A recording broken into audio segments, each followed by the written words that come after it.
We are live.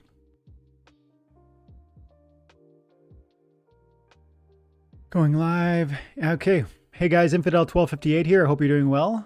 Hope you're having an amazing day. I'm hanging out today with Golden Skeeter, aka Skeeter, and we're just going to be hanging out talking about Splinterlands, talking about what we're seeing with maybe Rebellion or these new promo cards. I suspect that you guys will have conversations and questions for us to tackle. There's lots of cool things that are new or happening. I also just want to throw this out there, Skeeter. We didn't talk about this before we went live, but man, the battle wagons, as well as the infinite card staking from the, what's that called? It's that broken building or something, ancient ruins or whatever in the land. There's some interesting things that I'd love to hear your thoughts are on how many cards might be utilized with the ancient ruins, and then the battle wagons, and finally land just growing and more plots coming online. It's pretty exciting to see, I think. First of all, maybe reintroduce yourself, and I want to say welcome to you too. Hey, thanks, Dwayne, for having me on. It's always a good, enjoyable time coming on here talking Splinterlands with my friends. So I'm Golden Skeeter, part of TNA1 for, I don't know, at least like a year now, and still super hyped about the game. Even though I bought in at 60K Bitcoin, I still think there's a lot of good things to come from the game, and still acquiring assets and trying not to go for the latest new flashy stuff like Rebellion. I'm trying to go back into Rift Watchers a bit, because I feel like that's where the hype's at, and you just go for like one step behind and it should be pretty good still. Interesting. That's fun to think through. I'd love to go deeper on that conversation with you, because I'm starting to wonder the same thing for myself. Rift Watchers, or even just attend maybe a little bit to even Chaos Legion. Like, everyone talks about how there's too many of it. They've already got it. I just opened 350 Chaos Legion packs yesterday. They're $1 each, and I pulled $450 worth of value out of $350 worth of packs. And I know you might say, oh, I got lucky. Yes, I did. I got 3 gold foil legendaries. But I'm saying, like, there's some valuable cards in there. There's also some powerful cards in there. Unless you have a max Chaos Legion set, I think we are getting ahead of ourselves if we start looking to Rebellion.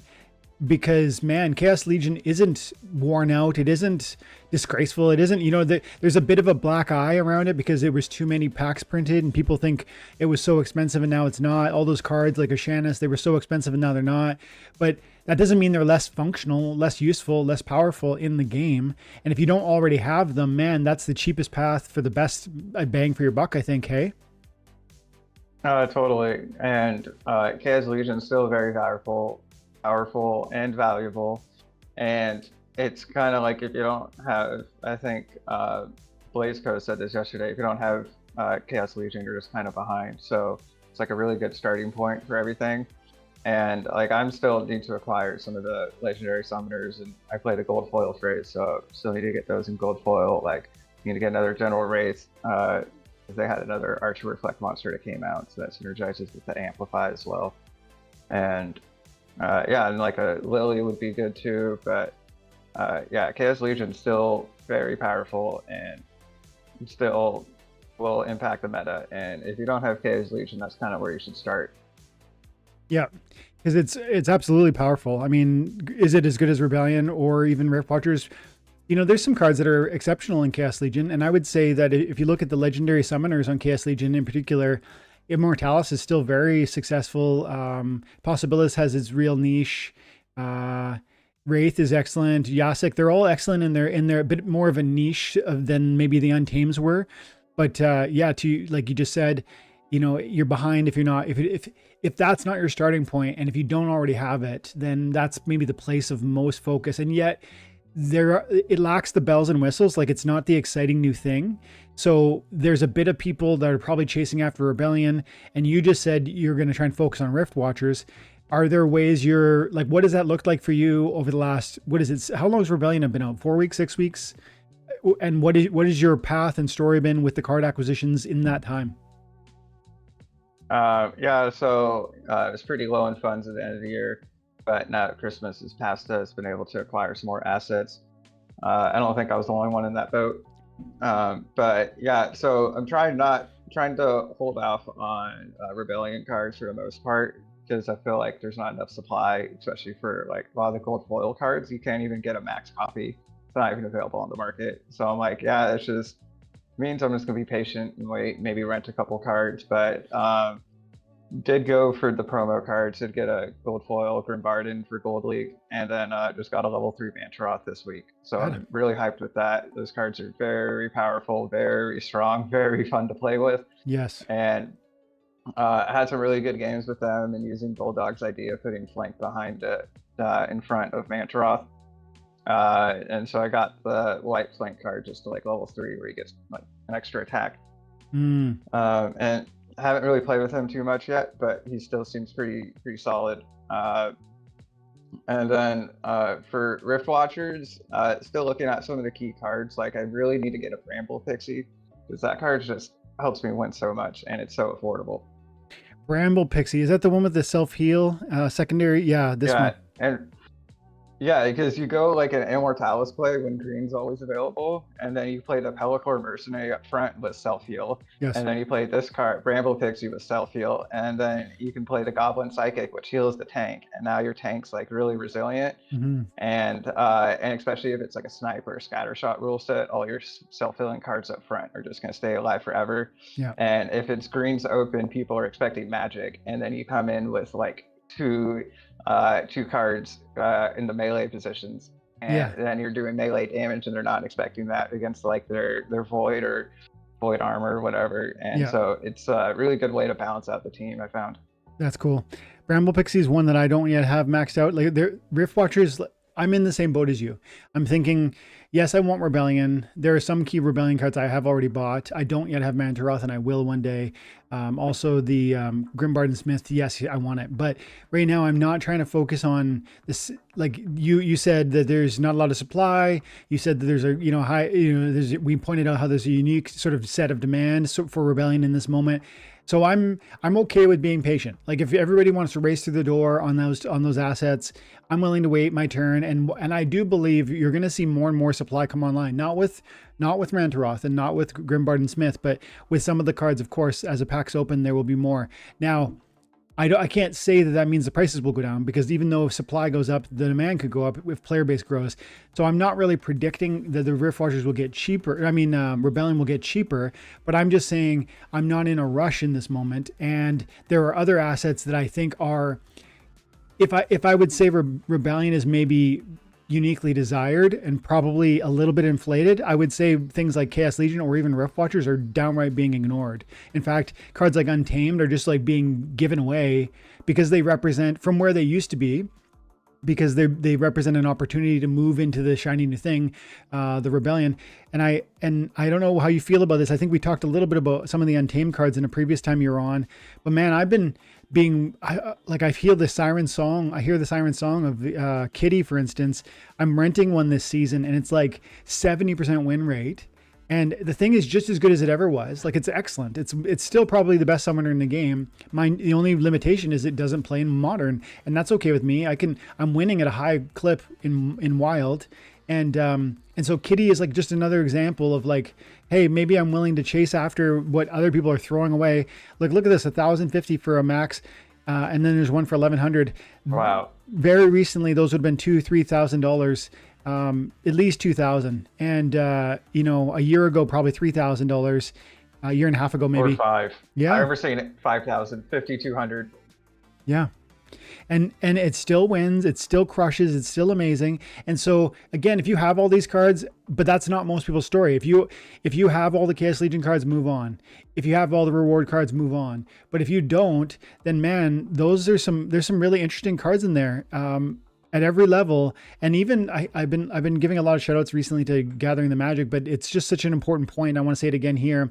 I guess, first of all, follow Gathering the Magic on YouTube, but he covers like the bronze or the silver entry levels for Splinterlands. And he's said recently, and he's so right, if you're playing in wild, look at the alphas and the betas and just recognize that, if you're in that low level, like it might just be $1 or $2 to get some really impactful cards. You only need one BCX in some situations, especially if you're buying a gold foil. And so it's always the case that the new card is going to be the most attractive. Everyone's going to chase after the new set. They want to play with it. They want to be the first person to learn the meta, to all that. But the game's fun, even if you don't have the shiniest new toy involved. And there's sometimes assets that everyone overlooks, isn't there? Yeah, totally. Like you're showing cards on screen right now. If you scroll down a little bit, like that Goblin Psychic or Goblin Sorcerer. Yeah. That card is insane with the sneak and the 1 damage. And then with Obsidian, it goes up to 2 in bronze and 2 damage sneak, and you throw in an Uraeus. And then they're like, oh, I'm gonna have armor in the back. You're like, nope, yeah, that's not gonna work. Yeah. Protect for you, no clean mycelia. We're going through that. Yeah. Exactly. Hey, that's a really great example. It offers something that's very, very unique. Like there is, I think, 2 other sneak magic monsters. There's one for the blue team, a Coral Wraith, and then there's one that's, I think, a new Rebellion card, I think, and it's like archery. Is it a Rebellion card? Do you think it's like 8 mana? Yeah. Yeah, it's really expensive, but it just goes so well with the blue sneak team, and then you get some magic in there. So yeah, I mean, I'm not saying that this is everybody's path, but I do really believe that there's so many different lanes to explore with Splinterlands that if, wherever you're at, there's probably something that if you take a deep breath and you recognize that everyone's chasing after X, maybe I should just wait on that. You can sometimes find Y or, Z, and then there's a different angle for you that will maybe be more impactful for less financial expense. That's what I'm saying. And yeah, going back to the Chaos Legion, the financial expense, like if you have to choose one set in Modern right now between Chaos Legion, Rift Watchers, or Rebellion, like Chaos Legion's like the bottom of the pyramid. That's where you should start. Like literally you start at the bottom, and then that'll fill you out because it gives you so much of like a base team and support compared to Rift Watchers, where those are more like higher end and like auxiliary or support monsters. But in Chaos Legion, you get like full competitive teams. Yeah, I mean, look at this, like Splinter Coach data. I'm enjoying this, guys. Check it out. But look at my summoners. So summoners, let's go win percentage. Okay. Oh, win percentage is a little confusing because you get some of this happening. So if we go wins, look at this. Lily Shieldpaw, Immortalis, Quixodevious, Conqueriasic, Astral Entity. Those cards, those are all Chaos Legion, right? Yeah. I mean, they're amazing. And I love the Astral Entity. Yeah, me too. So, and it's not like I play these every now and then. I play them a lot. These are a lot of games, and all above 500, except for the Kelia, but I didn't list that one when I was speaking. But yeah, amazing summoners, definitely a core part of a very deep team right now. And yeah, so I think we made the point, but man, I definitely think people are sleeping on it a bit. It's like, I've seen that. I already know that. We've played with those. They're not exciting. So I just want the next thing. Before we go on, I definitely want to take a moment and just say hi to the chat. Thank you guys for coming. Alex, Hardy Stonefish, appreciate you guys. You Geeked Out Basketball, the creator of Splinter Coach. He says Rebellion is the shiny new toy, but many Chaos Legion cards have become stronger within the new meta. I would agree with that too. And he goes on, Goblin Psychic plus Puffer. That's the non-attacking silence. I think it's a non-attacking monster on the Rebellion. Yeah. That's double silence. Wow, that's a good point. For double silence for 8 mana, right? 2 mana for the Puffer, 6 for the Goblin Psychic. And then you put that with Immortalis and the Void. Oh, that's a, what is that? That is a 14 mana team. And you've got a tank, and you've got a heal, and you've got Void, and you're like, with double silence. Wow. And if you have more mana, you play the Mycelic Infantry with Shield, and then you have Shield and Void up front. New Age, nice to see you, pal. And then Alex, I think I already said a shout out to you. Good to see you, pal. Guys, drop a like, let people know, and drop your comments as you come in. Let me know where you're coming from, or if you got questions or concerns around Splinterlands right now. If you're excited about Rebellion, I'd love to see which cards you guys are touching and are the most impactful for you. Have you bought these yet? Are you waiting? Obviously, Mantaroth and Grimbard and Smith are like the probably the most exciting sort of touch points for everybody. Did you say Skeeter, did you say that you have both, right? You have the gold foil on both of those? No, I can't go gold foil Mantroth. That was be way too much. Mm-hmm. It'd be about double. So I just went regular foil on him because I never really got Dr. Blight, Okay. and know that Mantroth is going to be impactful for 2 years. So I'm Yes. still thinking about getting a Blight for maybe even just like 6 months and then selling him, and like a bunch of Chaos Legion back in maybe May or so, before they rotate out and the prices drop a lot. I think that's really And smart. then I'll buy him back. I think that's really smart. I do think that that appears to be the new routine. Now, I wonder if you think, remember I mentioned earlier, we've got the new news around ancient ruins and how we can infinite card stake into that to acquire, I don't even know, to make progress on the ruins, whatever that means for the land game. Then land is more and more land plots I assume are coming online. Mine are. I'm slowly and surely launching more and more of them. And then finally, in the not too distant future, we should expect to see the battle wagons. Yes. So when you talk about, because you just made a statement about Dr. Blight, how you might acquire it and then with a sort of a medium term plan to flip it, expecting that it will decline in value when it moves out of the modern. And I think there's wisdom in that. But then how would you personally weigh that, or let's say, how would you place that like on the scales as compared to those other points in card demand and card supply being soaked up through those three different mechanisms I just mentioned? Do you think that in 6 months is there going to be a different story unfolding in 6 months, or is the plan you just suggested, is that, you see what I'm saying? Yeah, I see what you mean. Yeah, because there will be other demands for cards besides just gameplay in modern, which is the main form of demand for cards. Yep. Going to Dr. Blight, though, I think he's kind of an exception. He's not really going to go on land, or he's staked anywhere.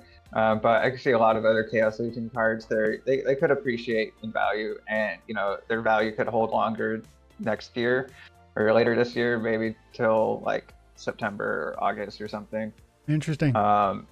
Because of the extra staking. But I noticed that like the rental market is really tight right now, and everyone's trying out new stuff, and I'm trying to just like rent more Riftwatcher cards, because that's not the new shiny thing. And it's still it can be, there's like high ROIs for the Riftwatcher cards rentals when they used to be a lot lower.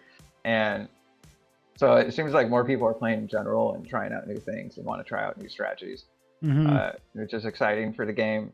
But going back to battle wagons, I think related to card supply, it's keeping the supply low for cards entering the market right now, because like I'm holding on to like a little over 100 packs, and I'm like, I could open these and maybe like get a 50-50 or gold foil legendary, or I could just save them for battle wagons. And I'm like, yeah, I'll just save them for battle wagons, not open all these packs, not put all these extra cards on the market.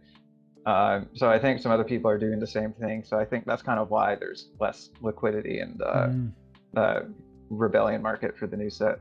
Yep. Yeah, I think that makes a lot of sense. And I do think that I've noticed like a change in how the rental supplies have looked as well. Like, I've been tracking informally. I've been looking at the Rebellion cards from a rental perspective and trying to, right now I'm looking at the max, I'm looking at Rebellion only. And at first there was like one or no copies of every card, and they were 400, 500 DC a day. Cause if you're the only listing, just, you ask whatever you want. And, but now slowly but surely there's been a growth of, it's still really, really a thin, what's the, I forget the expression, but there's very few supplied on the market or available in the market. But the prices nevertheless are coming down because they're trying to be competitive with one another. So it's starting to get to a place where you actually can test these out for yourself and see what you think. Not 30 DC is like, I don't, nothing. Like, I mean, like for a new card to play with it, see if you want it before you go out and buy, probably, spending, 50 times, right? Like usually like some of these cards are probably $100 to max out, maybe $200 to max out, or you spend, a couple pennies to try it out for a couple days kind of thing. So Yeah. slowly the supply is growing even on these. Hey. Yeah, definitely. That's why we'll keep growing. Packs will keep selling. It's just taking a while. Maybe other people are also figured out the way that, I want to buy singles as well and buy the cards I want and not, just get a wide breadth of a deck, get like a silver deck for Mm-hmm. some amount of money. Yep.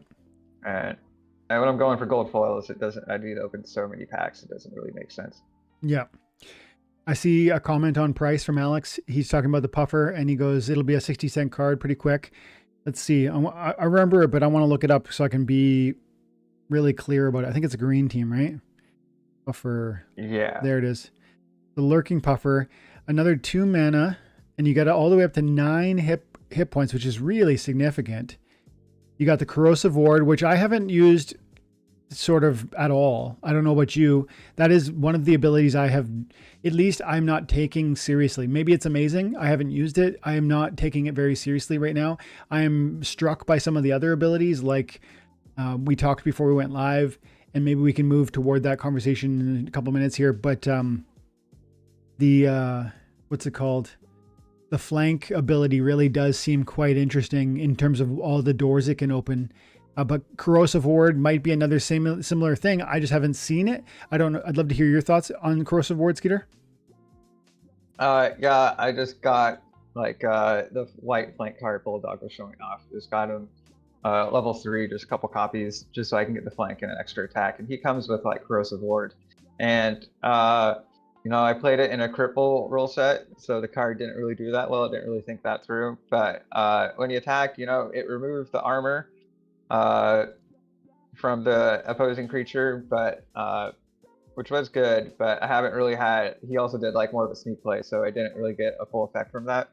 So I'm still really not sure on corrosive ward. I think it's more of a counter to like super outlast teams that try to outlast forever, like with the Mordali Guardian. But then now they have Inevitable, which has immunity, and he's like the super outlast tank now with like that new heal summoner. Yep. And he has immunity, so even if you can't get corrosive ward, so he's always going to repair himself.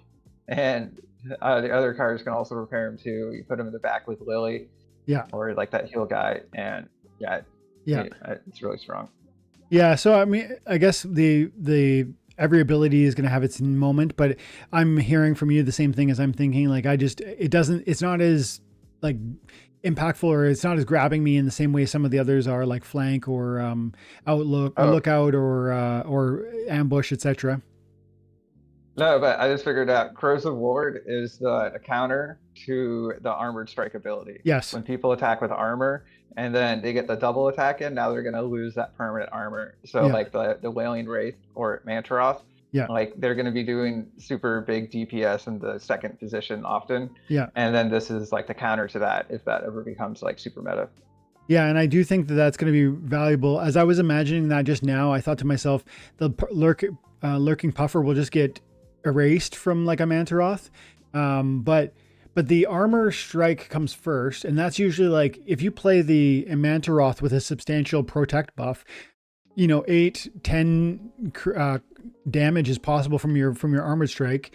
Let's say the corrosive or the lurking puffer has no armor, then I think you just erase this thing. But hopefully you're smart and you bring a little armor and that eats that first armored strike, all 8 of it, call it. And then the Mantaroth is going to do like another 3, maybe 4 from the melee. And so, you're not going to kill it in the first round, but so that would be valuable in a big way, because man, the Mantaroth is juicy. It is quite powerful, but I think the meat and potatoes of this guy is definitely the silence with the huge hit points and the resiliency. So, it's at 35 cents now. He was speculating this will go up to double. I mean, this will be, here's the thing. It's a common card. It's a powerful card. I like it, but it's a common card, and you're going to see like 4 out of every pack is a common card. So, there's going to be a big supply on some of these guys. What do you think? But check out the liquidity right now for both regular foil and gold. Okay. Regular foil, you can only get to level 5 for the silence. Let's do that. That's like $27. And then you times that by like 6. So Wow, Wow. like about $180, $6.50, $180 the max Wow. right now. You can't even do that. Wow. And then the gold foil version, there's still like no liquidity on that either. Look at this. Only 93 copies are on the market. So that just means like it's literally not an option to max this thing out. That's interesting. And the gold foil, is it the same? Is that what you're just saying? Actually, I'm gonna buy the gold foils because they're cheaper. I can get the silence right now for $20. Nice. Smart. $23. So I'm gonna do that. Nice. And I just did that and I got started for that. Like that's another thing you'll look at in like a new market with a new set is that there's inefficiencies in the market. People aren't recognizing especially when there's lower supply, about the value in regular foil versus gold foil. Yes. And sometimes like Blaze Coast is saying you can get the gold foils for cheaper. Like when you got that Anash Soothsayer for like $40 I just saw. Yeah, that's right. I want to say hi to the chat. Jay says thoughts on chaos packs, still holding 6,000 of them. I opened 350 of them yesterday, Jay. I thought to myself, I do think they're going to go up in price. I ultimately believe that we're going to see a bull market with Splinterlands. And as we do that, as SPS gets into 9, 18, 30 cents, and I think those are realistic possibilities. I'm not making any promises, but these are my expectations, and they're forming the basis of my plans within Splinterlands. If that's at all reasonable, and you might say it's totally unreasonable, but if that were reasonable, you just have to think through every win producing 5, 6 SPS is $1.50 or $2 per win. That will attract new attendees, new participants, new players. Not to mention that drives up the revenue streams from the liquidity pools, which means even more SPS will get burnt, because what happens is people need to buy DEC to access liquidity pools, and they do that by buying SPS and deleting it. All of that is like a recipe for just crazy sort of excitement and FOMO around the game, which to me means that there will, and as I said in the opening 10 minutes, Chaos Legion is this unique access point to enter into the game. To me, it's absolutely worth more than $1. And so yesterday when I opened 350 of them, my last 350, because I said to myself, these are going to appreciate, but like, I'd rather, like, I just want to have fun with them. I'm not going to, not everything is about like, I'm going to sit on it and make it a, multiplication, and I'm going to do financially the wisest decision. I can't imagine them being, $1 in, let's say, okay, let's put it this way. When SPS reaches 10 cents or 20 cents, and I think that it might be soonish, I cannot imagine Chaos Legion being $1. That's I don't know what that means exactly. I'm not saying SPS goes 7x, Chaos goes 7x. That's not what I'm saying. I'm just saying I believe there's a path where the SPS multiplies in value, and if that happens in a meaningful way, I think Chaos Legion almost has to follow, because of how entry into the game is required in order to earn the SPS, in order to play the game. That's my thinking, anyways. What do you think, Skeeter? Yeah, I know what you mean. Yeah, I'm starting to, like, it's like a balance between investing and like a hobby, and I'm going more so towards the hobby side. Like, you know what, I'll buy some Rebellion cards to have fun with right now, or like buy some Rift Watcher cards that I may not need, but I want. They're really powerful. They're pretty niche. Like the Immolation and stuff. Really want to get that guy still. Yes. But yeah, I think there's probably the biggest multipliers on SPS right now if you're going for a pure financial like investment standpoint. Kind of, like Gang Sprint, Locking Keys. Like he just has like a big bank of SPS. I think that is a really like smart decision if you believe in the game and crypto gaming in general. But it's also like a game, and I'd rather put my money into Splinterlands than like Magic the Gathering, where all of my cards also tend to just go down because they just reprint everything, so nothing really holds their value, and then there's so much friction in selling the cards and all this stuff that I'm making like 7,000 fake cards, and it's like cost me like $500,000 in real life money. And then I can just put all my money towards Splinterlands that I want to. Yep, I hear you. I want to say, I want to continue that conversation around flank, because I actually think there's more to say around how powerful that new ability is. And it's become more and more clear to me, in part because of Bulldog's video, which you guys should all watch. Bulldog did a great video. I forget what it is. Do you remember the name of that video, Skeeter? I can find it. I sent it to you. Yes. Recently in a chat. And it was. I saw it before you sent it. Unleash your melee power. I can post it in the live chat. Okay.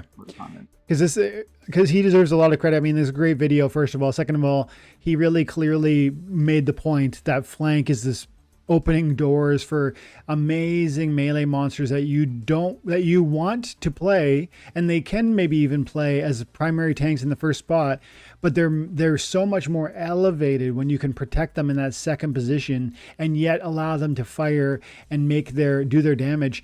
Mantaroth is one of those, but I don't think that's, and he says in the video that Jared Scar is the other, and clearly those will be, if you can make those cards more secure from a second position, that's awesome. But I would argue that that's like scratching the surface for how important flank might be, because if you start to imagine, like, double strike comes to mind, but then there's also monsters that have multiple attacks and double strike. Both me and you, Skeeter, we both like the that untamed double striker, the Vigilator. The Vigilator. And what about that from the second spot? Woof. Yeah. Oh, yes, please sign me up. Like double strike with melee and archery, and poison, by the way, 4 shots and a good solid 4 speed. And you slip that in the second spot. And guess what you could also do? You bring your ambush, a cane, throw ambush on Vigilator, and you literally almost like, depending on your opponent's speed, you might get 8 shots from your Vigilator before they even get to move or heal or defend or repair. What?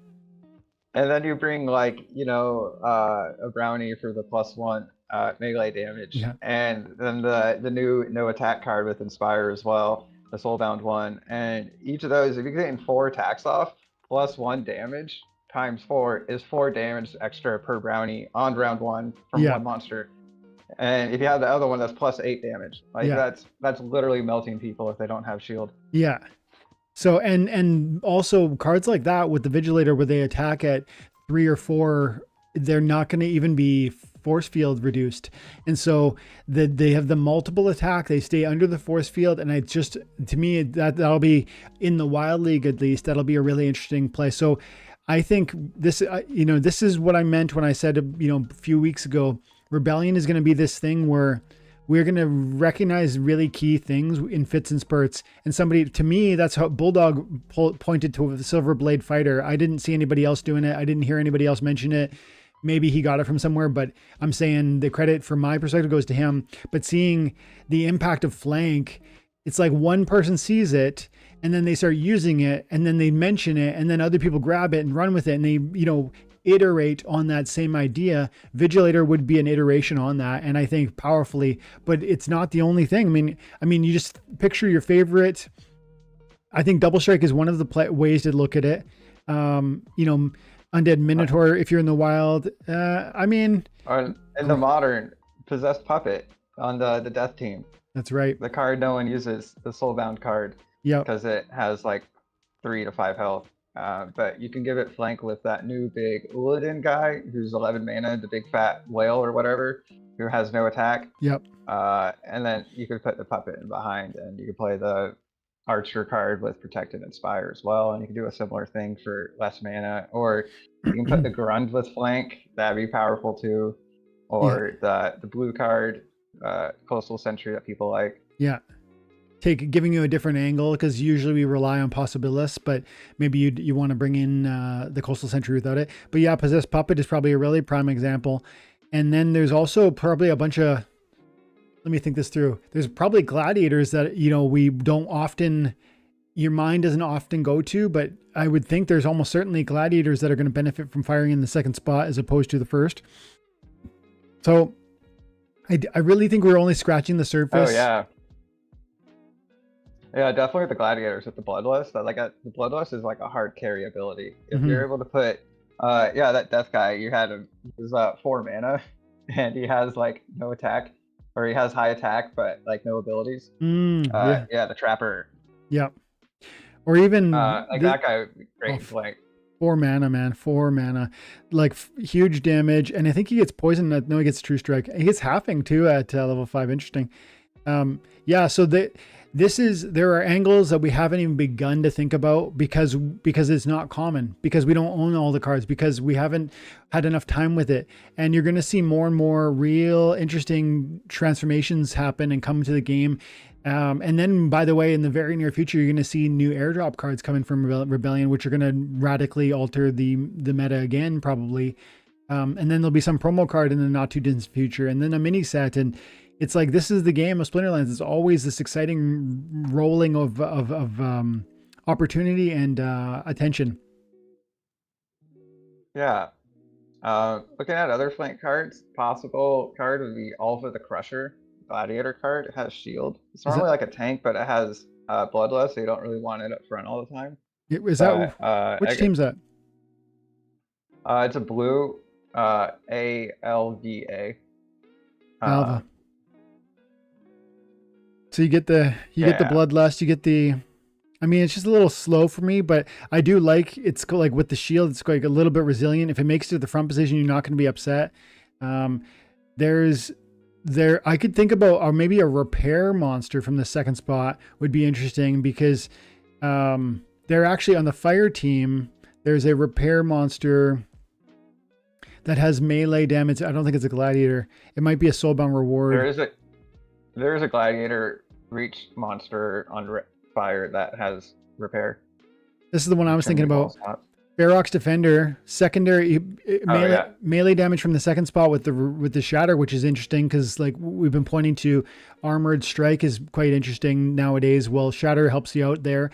Plus, you got a repair, so your Mantaroth or whatever's in your first spot. Maybe you put the Mantaroth in the, hang on a second. No, you'd have to put the flank in the first position. Okay, so this wouldn't be as good as like a Mantaroth, but not everybody has Mantaroth. And this is a pretty interesting kit, and it's soulbound. I mean, there's some pretty cool synergies.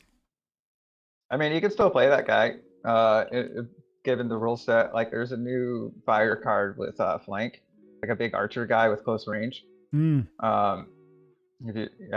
flank. And he could be good with the Ferox Defender if you're going for more sustain team, and somehow go, if it's like a weak magic or weak armor rule set, and then you can just go full repair. Oh, there's two flanks. I forgot about the big guy. So you got the archery with the flank close range with a good amount of hit points. And the shatter is interesting, but then you got the big boy Infernal over here, and he's got bigger hit points with the demoralize, big shield too. Interesting. I think I still like, I probably prefer Silver Blade because it's got the void armor, and it's got a huge armor, and so you're getting repairs, you're getting repair heals, you're getting and then also like a resurrect is more impactful when it's a void armor, because you get you come back with 1 hit point, but you come back with 8 or 7 armor, so that's interesting. Uladin Overseer, I haven't properly considered, but look at the 17 hit points is wild. And 10 armor. I haven't properly looked at this thing. I mean, compare this guy to the Mountain Giant or Peaceful Giant, whatever. He was like, what, 6 mana with 18 health or something like that at max level. And this is kind of like double the mana, but you get almost double the health plus some armor. He's got 17 hit points at the high with no armor. And was Uladin 17? Sorry, yeah, the Peaceful Giant, he was like the same amount of health, but this guy has a bunch of armor, so I guess you can repair it as well. Yeah, helps keep sustain. But I feel like when you do a flank team, you want to play a taunt monster in the back to help keep your flankers surviving. Yeah, so I'd want like, if I was going to use this, it would look different than the life team. You'd use the Uladin, and you'd need a weapon trainer in the second spot. And Uladin is a neutral, so you could take care of that. That wouldn't be a problem. I've been using, I bought a Max Dark Dead Blast. That's a lot of fun. Congrats. I saw that on Twitter. Yeah. Okay. This is an awesome conversation, and we might just keep it going, but I do want to check in properly with the chat, see some of the thoughts here. Eli Ross says, "What's up, Dwayne Skeeter? Hope you're doing well." Absolutely. Geeked Out Basketball made the point that with Splinter Coach, we can actually organize by month, which I later did. I think that's far better to, see how this month, this season, some of the Rebellion things are being utilized, and how are my Chaos Summoners winning even now? Because things have changed, obviously, when Untamed moved out. Thinking of opening a bunch, he says, if you want to come on, Jay, and open 1,000 Chaos Legion, we'll do it together. I'd love to. Animation Station says, wasn't Dr. Blight like $3,000? It might have been. Hey, what was it like when on launch day? I think the gold foils were selling for 1,000. I don't know where they went to, or I don't track the prices that well. Do you remember, Skeeter, where they reached up to? Maybe on launch he was like 3,000, but I remember looking at Dr. Blight for a long time, and he was like $2,200 like the first few months. And then even for a lot of 2023, he was like $1,500, $1,200. And now he's come down a bit. Animation Station has like a bit of a contrarian point, at least from my perspective. Animation Station Jay, he speaking about Dr. Blight, he goes, no prices in this game ever hold. Everything goes down. This is not a crypto investment. It's a game. And you're right, but you're also maybe wrong. Like I think if you come into crypto or Splinterlands, from a top and then you comment before there's another top, it's really easy to say prices never go up, right? Like most people who are playing Splinterlands today came in when Untamed had recently sold out and Chaos Legion launched. And that window of time is like really the bull market for Splinterlands. And now we haven't seen anything like that. Now you might argue that we never will again. I would disagree. But if you come into this moment and say, well, prices always go down, really, if that was your starting point, and I don't know if that was your starting point, but I'm saying if that was your starting point, yes, the prices always go down from that time forward. But people say about Bitcoin, you like zoom out, right? It's just zoom out and look at the bigger chart. And, again, I guess the question always is with Splinterlands, do you believe that the game is still fun and it has a future? Because if it does, if those things are true, then like, and I think you're kind of making this point too, Animation Station, it's a game and you're probably here enjoying that part of it. You're not trying to fuss and stress about the other side, the financial side. But I strongly believe, and I think most people agree with me, that there's another opportunity in the next bull market. If SPS does what I just said it might, that would be a path where you would absolutely see card supply diminish radically. And that would be a price appreciation moment. But we'll see. I've had good luck with Geeked Out Basketball. I've had good luck with Grimbarden Fighter. Corrosive Ward plus Shield is nice. The Fighter, I think that's the Shield Grimbarden. I actually have to look that one up in a minute here. Yeah, he's one of the cheapest cards right now. I was thinking of buying him this past week because he actually seems pretty strong, and I've had some people do really well against me with him. I like the animation. It's cool. I mean, artwork. Like a No Magic rule set. This guy's very strong with the Shield and Corrosive Ward. And 9 hit points, dude. That's not small. Well, mind you, he's a 9 mana, so he's not exactly a cheap card, but the Shield with that number of hit points is pretty serious. And the Corrosive Ward is nice, yeah. And I think it's really good, or you can utilize the Reflection Shield the most in like melee can attack anywhere rule set or like super sneak. And then you put him, say, in the second position if you're expecting red and exploding rats. Then you can absorb some of the blast damage from the rats, especially if they hide it really well and you can't get to it for a while. Especially if you don't have opportunity, like the Mordius or Phenovoxum available. Guys, thanks for hanging out today. Been 45 minutes already. We'll be here for another hour and 15. But if you're enjoying the content, if you like the Splinterlands conversation, please like and subscribe. 38 concurrent viewers, 19 likes. If we double that, you'll see there'll be 10 more people, 20 more people that come into the live.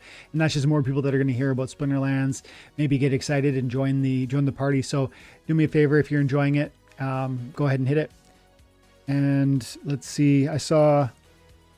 You're telling me people are paying $70 for an alpha pack. See, Jay, other people disagree. Like looking at alpha packs, there's appreciation, right? Alpha packs reached up to $80 even today, I think yesterday. And so Jay's making the point, like assets go up. It's just like, it's not, Chaos Legion hasn't yet, but others will. Yeah. I pulled 3 gold foils, guys. Yesterday I opened 350 packs from Chaos Legion and I got 3 legendary gold foils, which is amazing. Yeah, that was awesome. I'm glad you got that bonus one because I saw the one before. I think you missed out on a gold foil. That's right. That's right. Yeah, exactly. Vilson, thanks for popping by. Good to see you. I haven't seen you in a while. Larkin, good to see you. Rift Archer card, neutral, has repair. Okay. Yeah, see, again, Rift Watchers, there's a ton of them that I don't know. It's same point as before. I am not fully done with Rift Watchers, let alone, I might not even be done with, no, I'm definitely done with Chaos Legion, but there are still really key cards from Dice I don't have. There's really key cards from Untamed I don't have. There's really key cards from even Alpha and Beta, like I said earlier, that can be really affordable. I am nowhere near the deck I want, and I'm Rift Watchers is part of that story. I don't fully know what I'm missing even. JPH, good to see you, buddy. Thanks for popping by. And let's get one more. Harry Larry McNary. Hey, Dwayne. Love your content. What's your thoughts on Dispel with weapon training and Bloodlust being meta? Will Dispel become some way the counter to these? I think absolutely that's going to be part of it. Are you finding, Skeeter, do you want to comment on this? Like, how are you, because Bloodlust is way more common with the gladiators being permissible in rank experience now. But also weapons trainer is definitely more common now than it used to be. Are you utilizing Dispel more than you maybe previously might have been? What do you think about this comment? Yeah, so I think the spells can be very powerful. It's like a hard counterplay to what you're expecting your opponent to do. If you see they've had a previous setup where they have, where they have that 4 mana guy that gives your guys weapon training. If they're going for like that in their history or their weapon training history, I think it could be really powerful to try to get rid of that. Or maybe if there's a gladiator rule set. But I just think that people don't really have the cards yet for weapons training to put teams together for it. So I think it'll be stronger in like 6 months or so when more people have the decks. Yeah, when it becomes more and more common to see the Bloodlust, to see the weapon train, then you'll necessarily see more and more of the Dispel. Is that what the point you're making? Yeah, exactly. It's like a hard counter ability, and the meta is not defined yet to be in that spot to hard counter it yet. So I think it's a little preemptive to try to go for the hard counter right now. Yeah, that makes sense to me. Gotcha. Yeah, I think you're right there. I did see a comment that is interesting that I thought I want to chat on here. Where was it? Vilson, we already talked about how Chaos Legion might go up in the future and why and all that stuff. But Vilson says, do you think Chaos will appreciate again? And then Larkin jumped in. Shout out to Larkin. And he said, I think after the great burn of the cards that they will plan to do. And so we earlier I mentioned 3 different ways that I think we see card supplies going lower. We talked about Ancient Ruins and how that's going to be an different card stake. For anybody who doesn't know, they're creating like an Ancient Ruins is like a new like part of land. And let's go for Ancient. So the Ancient Ruins Reconstruction Project is going to be this like feature of the game that affects like you can stake you can stake cards into it to see that the project happens. Oh, thank you, sir. Appreciate it, Paul. You can stake cards into it and see what see whatever that's going to produce. I think that's going to be meaningful. But we did not talk about. We also talked about battle wagons. We also talked about land being more and more used, but we didn't touch on the Great Burning, which Matt said they're going to do in first quarter. He said, I think So I haven't heard anything more about that recently, but the Great Burning I do think is going to happen, and Chaos Legion will probably be, as some of the cheapest cards that are on the market, probably the most prone to being burnt. Wouldn't you say, Skeeter? Oh, definitely. Yeah, the Chaos Legion cards are definitely cheapest, and I think those ones probably get burnt. And hopefully, those that they don't make the multiplier so great for the gold foils, because I really like those for lands. Mm, But yeah, I think the Great Burning exercise would be pretty cool. You know, I'm gonna throw in a few bucks that way just to like help the economy and stuff. But yeah, I think the burning events would be helpful. Give away titles, give away other non-monetary um, rewards that help people stick out and show that they are part of the community. And I think it's just good overall. And the game's really starting to turn around. It was after the land and rebellion came out. Like we're starting to get the flywheel spinning. We're burning hundreds of thousands or millions of DEC, and so we're chewing up stuff. And then once we get the flywheel burning and everything working as it should, because we're still kind of paying for the oversupply of the DEC and SPS from the staking, I think everything's going to turn around, and it could turn around really quickly. hmm Absolutely. Yeah. And it could be very quickly. I think it's going to feel like it's taking forever, and then it's just going to happen. Like, and I think, I mean, I feel that way about altcoins. I feel that way about Bitcoin when it has its time. You know, it's like you're waiting and you're waiting and you're waiting, and then there's these massive green candles, and that's possible in Splinterlands also. Maybe it feels like it's not because it hasn't happened recently.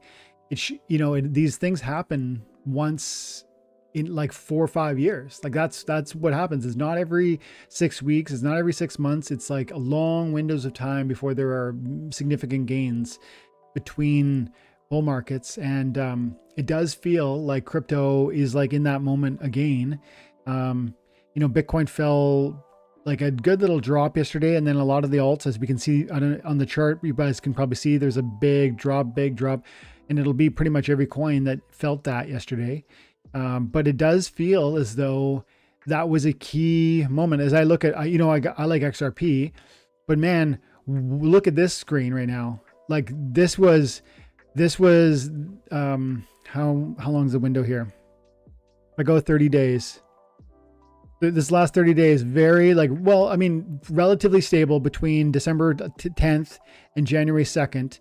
And then a massive drop from like 64 cents or something all the way down to 52, I think it was. That's a huge decline. Oh wow. In a very short window. And if you look in the 7-day, look at this, look at what it looks like right there. 64 cents down to 50, I think it was 52.3 or something like that. I can't quite find the gap there, but and as that, then watch the volume. Like this is a huge influx of volume, which is usually an indicator of like, okay, that was a real bottom. Like when that happens, when there's like this like a really immediate fall, it usually has to do with liquidations of longs, and then it touched a floor and bounced, and volume came in hard. So I don't know. I think I'm not saying I'm predicting something in the next day or two. All I'm saying is that I think there is, you know, reasonable basis for concluding that crypto has an exciting moment coming, and Bitcoin's part of that, of course. Ethereum, like I'm tracking a lot of coins, and I think if that starts to happen, you will see values in Splinterlands and ride that wave too, because you know people, they see gains elsewhere and they start to have fun in other projects that they like.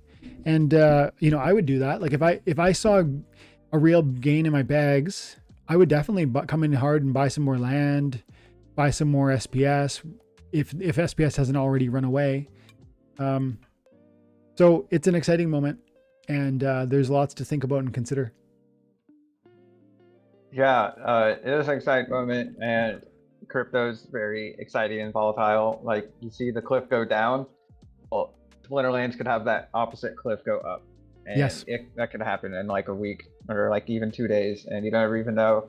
But random trading tip I've heard is that everyone's optimistic, or traders are optimistic on New Year's Eve, the prices of like stocks and like crypto, like Bitcoin was up like 5-8% or something, and Yeah. then it drops the first couple of days after. Hmm. That's pretty normal because people are just optimistic about the new year. So I was thinking of buying some crypto in the or December 31st, but I'm like, you know what? Let's wait a couple of days.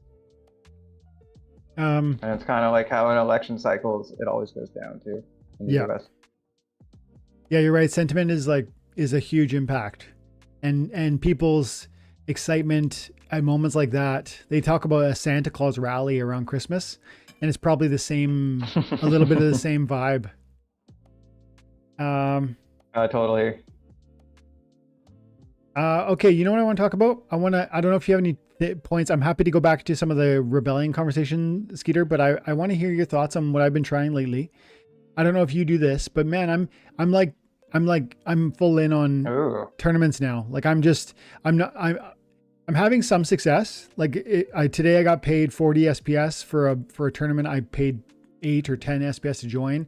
Who cares, right? It's only 30 SPS. Well, it matters, man. Like, and I'm having fun playing the game and I'm receiving, I played, I think it was 20 matches across 2 rounds in order to earn that. And I had fun doing that.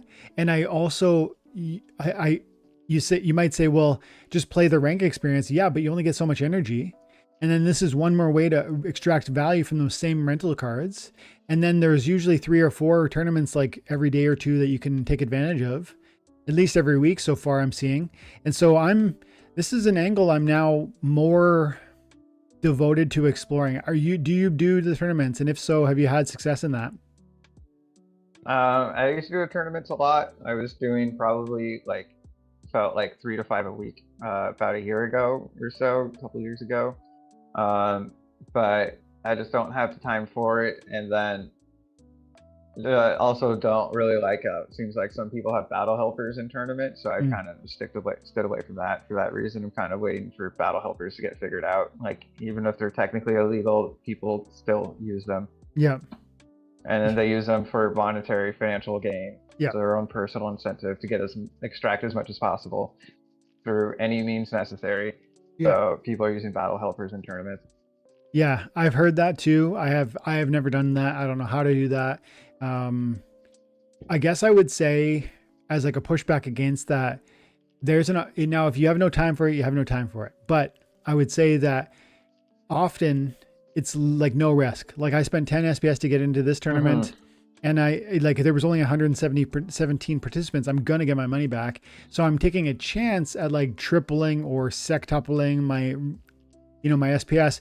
No, this is a 10x. I was looking at the right. So this would be like a 13x of my rewards if I manage to climb out of the bottom.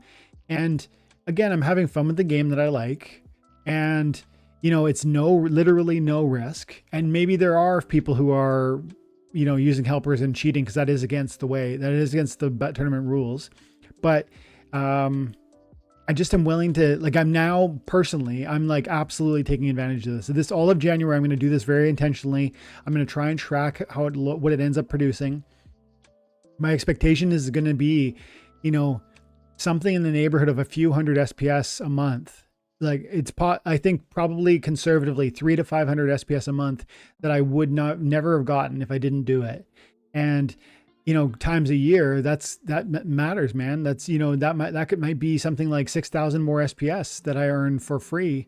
And so I'm at least convinced that this is worth my time, but I get you though. You said, your time is scarce and you can't probably do everything you want to do.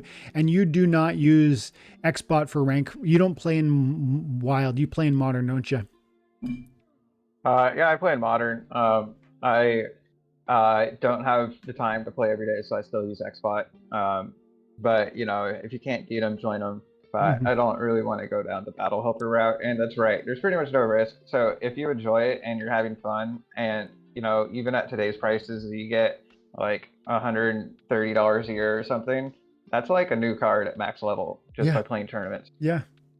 I'm in this moment right now, my only frustration around this is that I haven't recognized it sooner. Now, I guess it's really that I did recognize this reality years ago, months ago, but I haven't made it a priority. There's something about like 5 years ago, I started playing this game. And when I first started playing it, I was playing multiple accounts. I was playing them each myself. I was grinding as hard as I could. I was flipping monsters on the marketplace. I was looking for every angle because I saw this as a real path to sort of multiplying my investment. I thought there was actually a path for me to use my time and attention wisely and multiply my income, multiply my opportunity.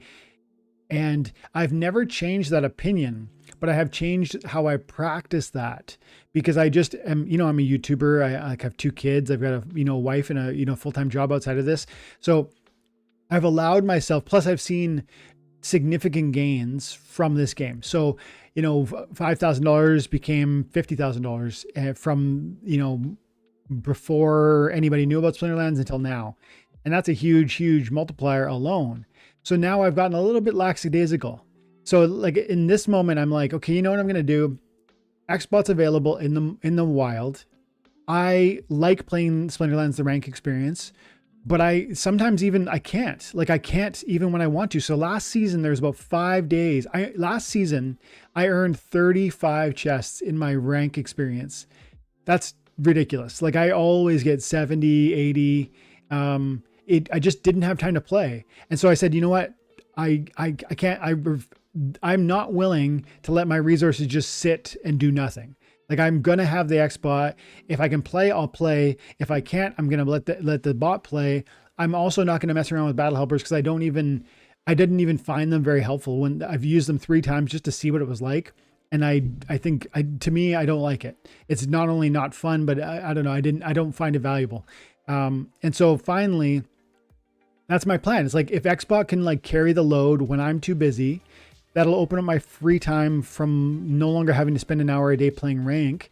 Well, I can go ahead and reallocate that into some of these because I really see like across 5 years from now or whenever SPS stops being given out in tournaments. I think it's shorter than that, 4 years, however many it is. There's time between now and then for me to claim thousands, maybe tens of thousands of SPS for free. If anybody listening to this right now ever said to themselves, I don't have enough SPS, I want more, I wish I had more money, this game's too expensive, like all of those comments are really pointing to the same reality that you're probably overlooking some of the resources and opportunities that are right in front of you now. And I think it's not just tournaments, but yes, tournaments. Guild Brawls is part of that, and how gladiators can change your rank experience. And then games like Splinter Forge, and how you can, come at, your same NFTs and use them in a different way to generate another revenue.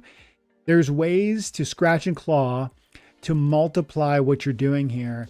And I'm trying to kind of reconnect to my roots in that the way I would have 5 years ago. But I'm just being maybe more smart about how I'm going to leverage that and leverage my time using, for instance, Xbot on the rank experience. Yeah, no, I totally get where you're coming from, and you made a really good point about how there's pretty much no risk to tournaments right now. So I think, you know what, I'm gonna start trying some tournaments again, maybe just like 1 a week right now, because I never really tried the gold foil ones, and now my gold foil collection's mostly complete from Chaos Legion. Nice. So I think I could do pretty decent in this as long as people aren't playing a lot of Rebellion. I've been buying heavy. And I don't think they are allowed Rebellion either. No, there are some Rebellion tournaments only, but even that, like I entered one, and I have very little Rebellion, but it was like a low level tourney, and I had a few key cards. No, hang on, is this the one? No, it's a Diamond Rebellion only, and let's see. So I'm getting a 4 and 7, and all I really had was a Kayn, Mantaroth, and the Silver Shield Knight or whatever, that one that we just talked about with the flank. Yeah. Let me see. I want to see my battles. Can I do that?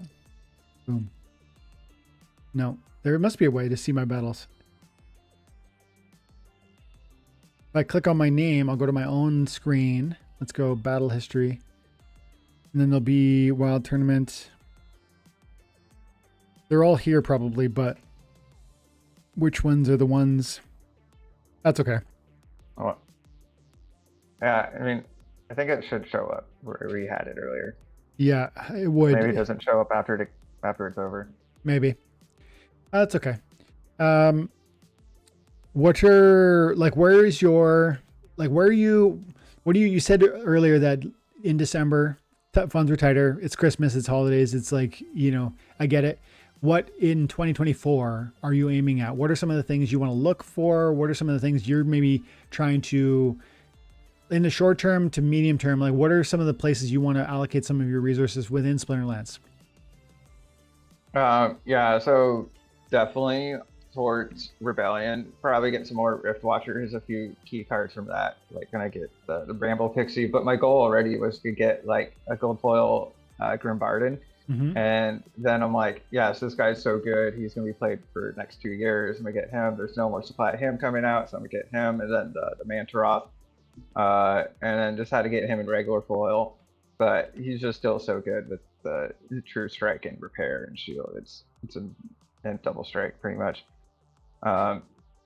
But going forward, probably gonna wait a few months. Might get some more Chaos Legion cards, and then try to get Rebellion in the spring, I believe, once there's more liquidity available, and we can actually buy full copies of cards right now, Mm-hmm. because you can't even get 400 copies of a common currently. So it kind of seems like we need to wait at least for someone to buy packs. And then want to keep filling out my land too. I have a bunch of land plots. But then I also realized that when Chaos Legion rotates, I'm gonna have a bunch of gold foils that I'll be able to put back on land. That'll be like gold level or higher. So I don't really need to fill up my land right now. I can wait another year almost to activate the other half of the plots, and I'll be just fine.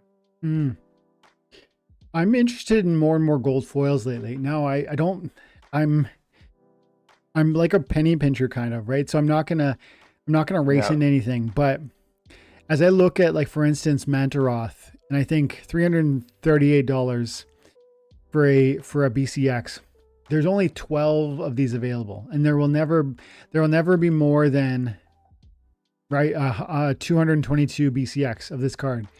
This is a very, very rare card, and you might and that is expensive. It's about double what you would have to pay, right? Because it's about $50 a BCX. So if you wanted to spend 3 of them to get a level 2, you'd need to spend $150 to get a regular foil Mantaroth, or $340 to get a level 1 or level 2 rather, gold foil. So it's more than double. But sometimes gold foils are like 20x the value. That's one of the things. If you look at some of the older editions and you see the distinction between regular and gold, the gap is wider and wider. And the reason for that is, if you think through logically supply and demand, you recognize that in a moment like this, like Rebellion recently launched, what you have is people received gold foil Mantaroths when they bought their packs. And they aren't necessarily gold foil aficionados and like collectors. They don't really care. Maybe some of them do and some of them don't. And so that means you have some people who are holding Mantaroth gold foils that don't really ultimately plan to long term. And so they end up listing for whatever they think the market is going to go for. Guys like this with the 770, like he listed thinking, maybe he listed before everybody else, or maybe he's listed at that price saying, I don't care what the other ones go for. I'm not willing to sell it for less than that. This, to me, this number makes more sense to me than this does. But that doesn't mean it's a good deal in the short term, because it takes months at least, or years possibly, for that supply to find its way to the hands of people who are never going to sell it. And that's when you start to get to a place where there's like no available cards. And that's when you start looking at some of like the older, like if we look at, let's see, just try and find something comparable. Oh, that's not at all comparable. 50, look at that, 50 copies. Wow. Lux Vega is actually pretty comparable in the total BCX. But these are all max copies, I guess, is this different angle to look at. My God. Gold foil Lux for $4,000. Yeah. Look at Zar. I don't know. Maybe I should get the gold foil Mantaroth too. We'll see. I'm sorry, like I could see an argument for it. Now, I don't think that it's suddenly going to moon and you're going to laugh and about the price appreciation, but I do think at some point in the future, these cards are it's not like the regular foil Mantaroth where you can say, I'll get it later. The gold foil of some of these cards will get to a place where it's just not available. And then maybe you can find it through Discord by soliciting some person you end up fighting, and you're like, hey, I always fight off against Gold Matters, and he has a Mighty Drick in gold foil. Well, maybe I can talk to him in Discord and finagle out of his hands. But I'm saying, like, if this matters to you, and it probably doesn't matter to everybody, but if it does, like, it's interesting to look at these prices. Even Dr. Blight, I mean, there's double the copies of it. This feels pretty inexpensive. As I look at Constantia, this feels cheap to me. Yes. Like, again, gold foil. There's only 530 copies of this thing, 320 total cards. How does that compare to Mantaroth? So it's about double what the Mantaroth is, but but it's what, like half the price, I guess. I don't know, man. It's just interesting, I guess. Does any of that resonate with you, Mitch? Yeah, I didn't even realize that. If Dr. Blight has 4 times the supply of total DCX, then Mantaroth should be like 4 times higher than he is. Yeah, $1,000. And he's gonna be used for longer. I mean, he may not be as strong as Dr. Blight because he costs like triple the mana, but still, just based on that alone, like a rarity perspective. Mm-hmm. Yeah, very different cards, but yeah, 2 years in the modern, 6 months in the modern. Main tank with like tons of resiliency, amazing card, can be used in a lot of positions. Flank gives it even more flexibility, you know, cheaper, easier to use, but you know, double the supply. Yeah, I mean, I'm not racing out to buy 340 for it, but I do see an argument for why you would want to. Yeah, I wonder if the chat has anything to say about that. Yeah, I want to say one thing about the regular Mantaroth. Mm-hmm. I was able to play the market a bit. Like the bid price was like $38 and the buy price was 62. So there was a really large gap, and I'm like, I'm not paying 62 a copy. So then I started bidding like 40, then 42, and then the sell prices came down to try to meet me because I'm offering like real bids. And then I was able to got one for like 42, and then the rest for like 44, 46. So I was able to manipulate the buy price by putting out like actual bids that the sellers were interested in. Yeah. That's the way, man. Like, if you look at the distinctions sometimes between high bid and low buy, there's a window in there. And if patience matters, but you got to have the DEC for one thing, and 2, you got to have the patience. But yeah, especially with some of these cards that are like, if you just want some common, you know, Chaos Legion or Rift Watcher or Untamed, probably it's just going to be available. But some of the less, especially the promos, it makes a lot of sense to come in here and drop bids. Let's see what the chat has to say about any of that. Vilson was wondering what else I'm holding outside of SPS, out of Splinterlands. I've got an XRP bag. I have some other things too, but that's probably the main thing. Blaze, good to see you again, buddy. I had another event. Having two years is cool, but all. I've been buying Link. Alex is into Link. Link went for a ride. I'm not on that train. I'll watch the recap of the shows. I'm asleep. Larkin, thanks for stopping by, buddy. Nothing wrong for making more. Alex, nothing wrong with making more because you know more than the next guy. Absolutely. I don't know what the context of that comment is, but that's so true. One of the cool things about Splinterlands is definitely that if you see past what everybody else sees and you start to see opportunities that no one else is paying attention to, there is always opportunity in a game like this.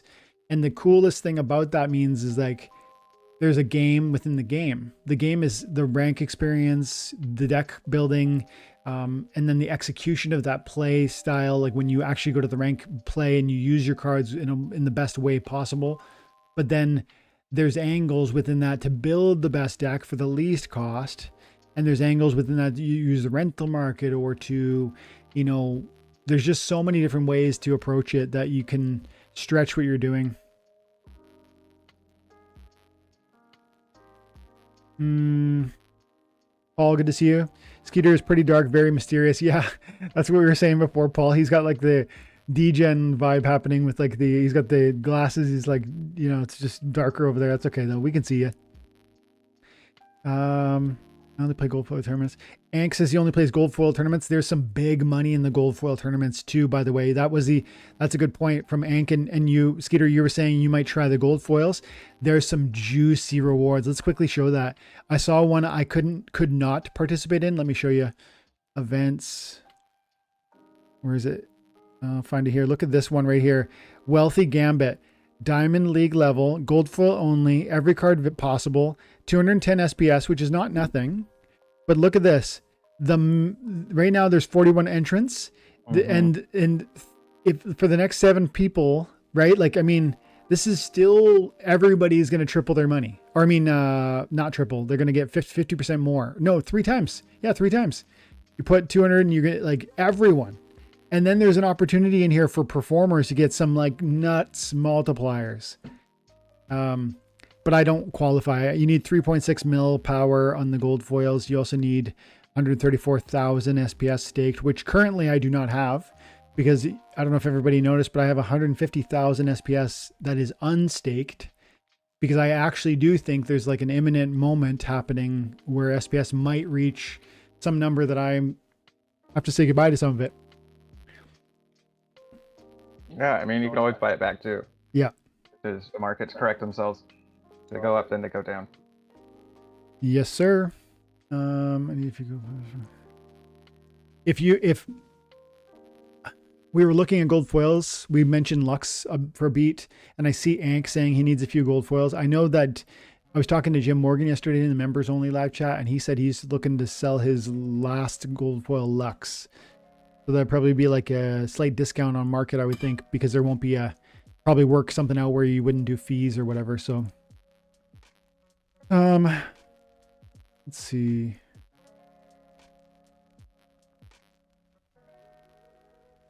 Larry McNary. I would love to have a gold foil Mantaroth, but I have learned from the past when a card becomes more and more valuable, it becomes really hard to sell at full or even 70% value. I only buy cards for fun. Yeah, I like how you expressed your angle. Like you see that you would love it and you would probably want the bonus and you'd use it. But then if you bring it, you buy it and you put it together, you're gonna like take a 30% L when you eventually liquidate. Cause there's that, if you sell single BXCXs, you can get the full value usually, but not if you compile. Oh yeah. Yeah. Yeah, I mean, that's a good point. I guess the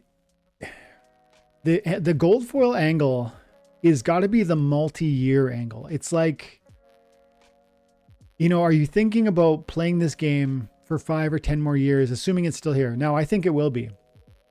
Is that your vision? And if you actually do like if guys like, I bet Gold Matters is one of those guys. He's here, and if this game's here in 10 years, Gold Matters will be here doing his thing. And if you guys don't know, you should follow Gold Matters on, everybody probably knows, but let's show it anyways. Gold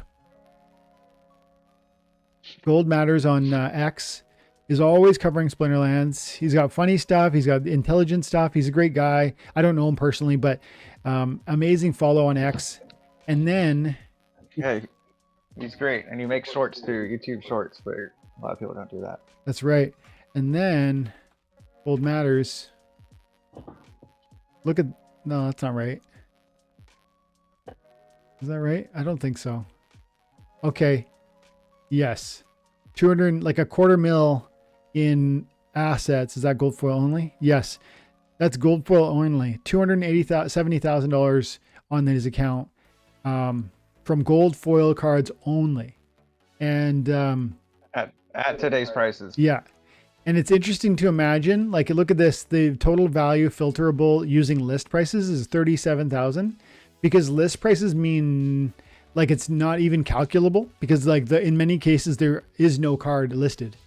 And so then using market prices but this is confusing also because there's such limited supply. In some cases, the prices are just whatever you want to list for. Regardless, I'm saying guys like this who acquire gold cards and are here in 10 years, if this game's still doing its thing, are going to be the only ones that have the cards to sell the cards. And so you'll see they'll list for whatever they want. And if you can already see it sometimes when you look at, like if I go into promo, gold foil, and like some of these older ones, like there is no Archmage Arius, period. And no, and he has 2 of them. yeah, does he?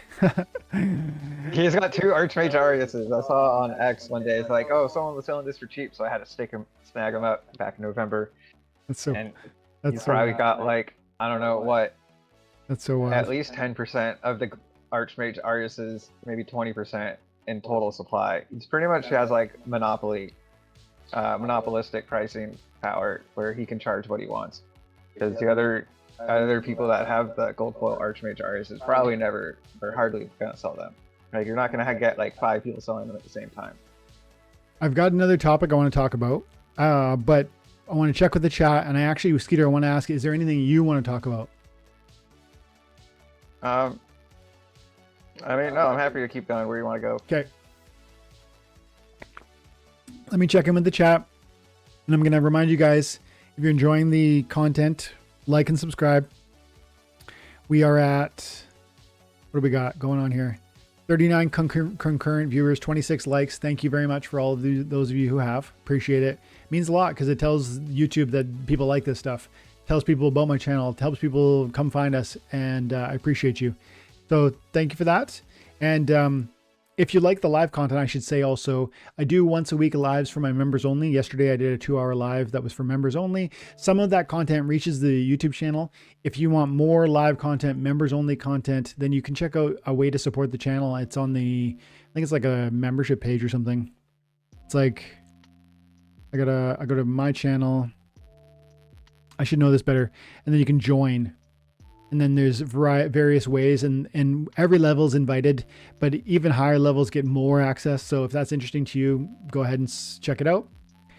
And the thing that I wanted to talk about, that I wanted to share with you and also invite your comment on, Skeeter, is that recently I've been looking at the market in a new way. I've been looking at the available marketplace using Peak Monsters and looking specifically at, the most important cards. Now I go legendary is usually what I start with.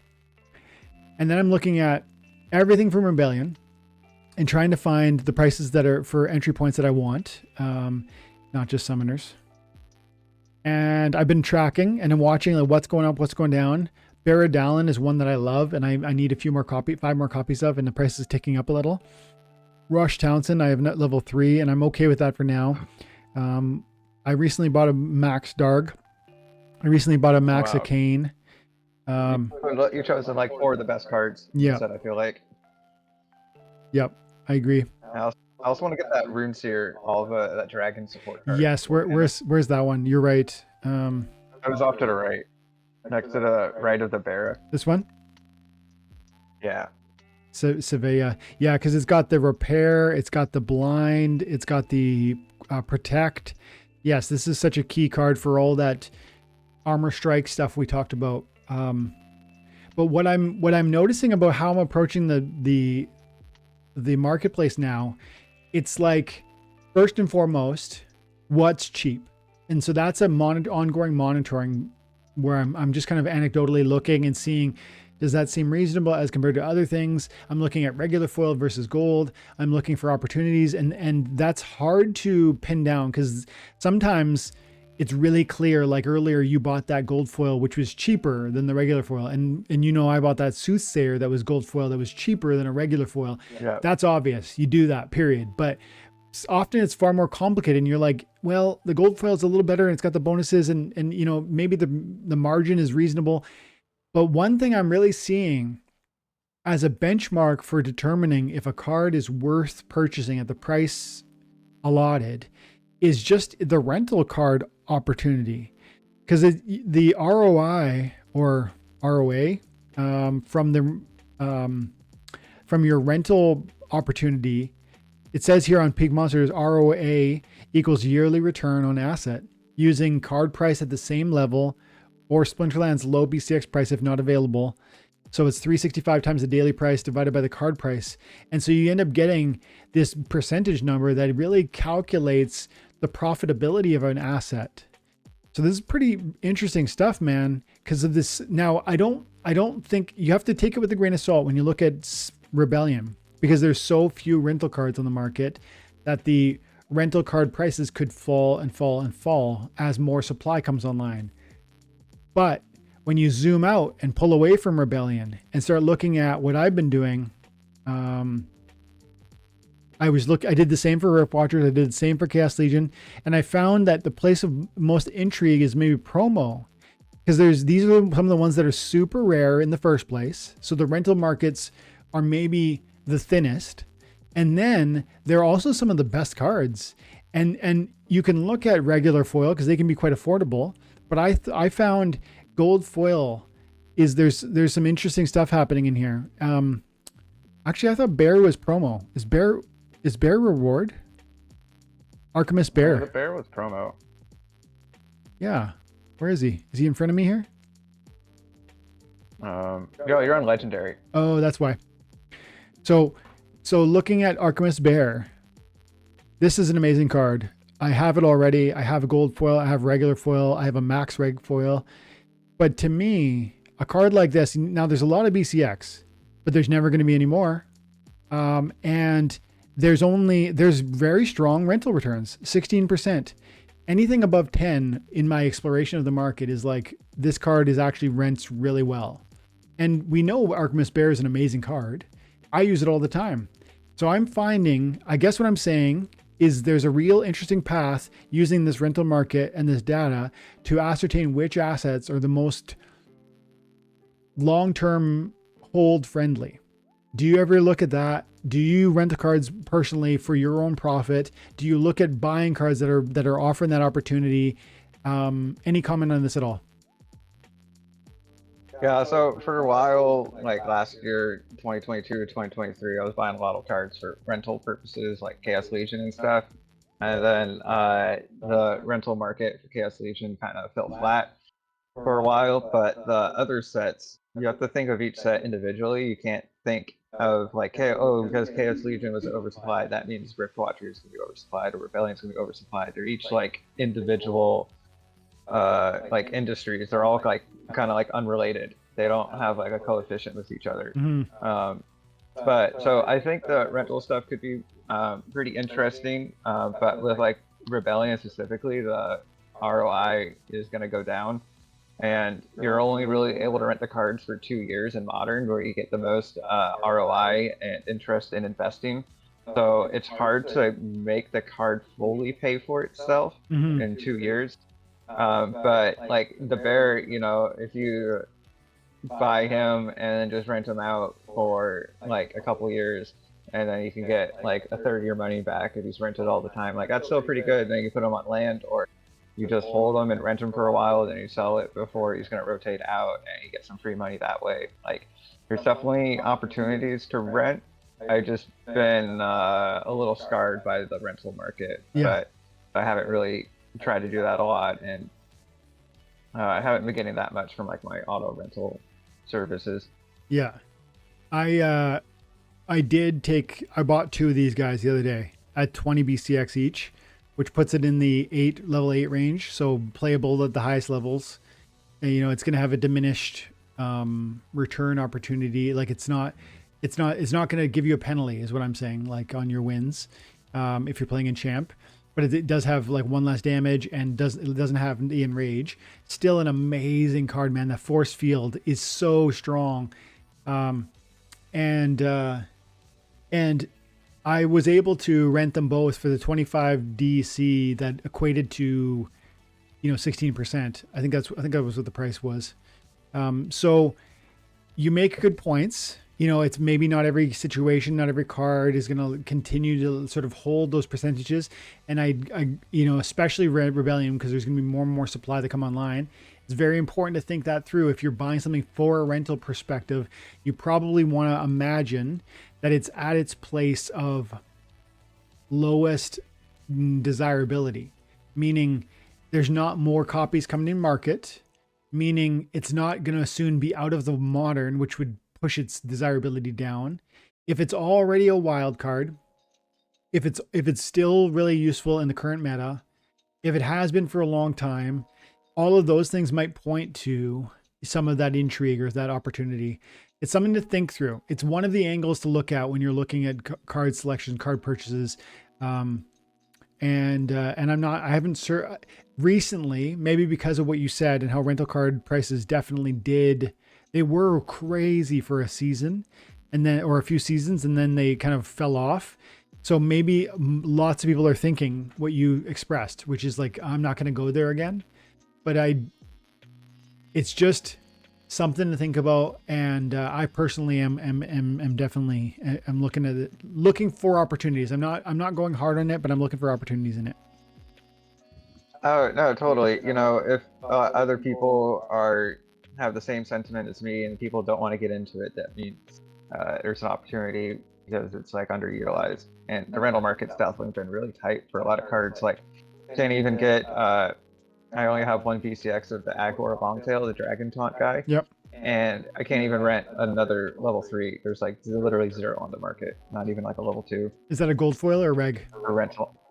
Gold foil, Agor. That's Rift Watchers, right? Correct. So you have a level 1 BCX or level level 2. So I need to get one more VCX to get the heal, because that's how gold is split to get level 2. Gotcha. But yeah, in gold foil, there's literally nothing available in the last brawl. Another thing I've been doing recently as I look for deals on the marketplace, because I am strongly considering buying other assets. Like I said at the beginning of the conversation, one of the ways is rental revenue and the profitability around rent, but another is looking at, there is starting to be this influx of more and more full BCX copies of different resources and cards that I don't have maxed out. I do not have a level 4 Aggro Longtail. I have a level 3. It is really, really strong at level 3, but an extra melee damage or magic damage or whatever gets buffed. Magic. I would like that. And here we go. That's insane. Because when you go from 2 to 3 magic damage, you're doing 2 damage against the void, and if they bring one silence, like the Goblin Psychic, then the level 3 will only go from 2 damage down to 1 damage and do 0 damage against void. But if you get that 3 magic damage, then you're at least doing 1 damage against void. Mm-hmm.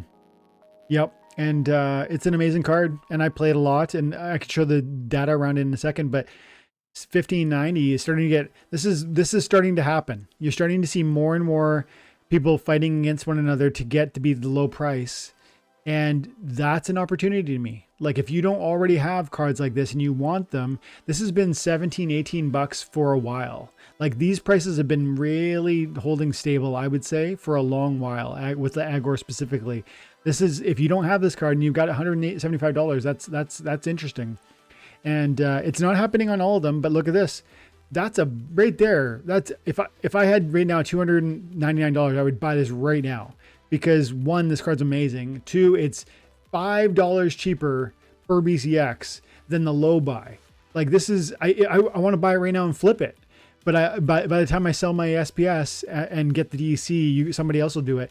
But man, like right now, this is an amazing card. This is very powerful. It fits with, like, you know, it works really well in.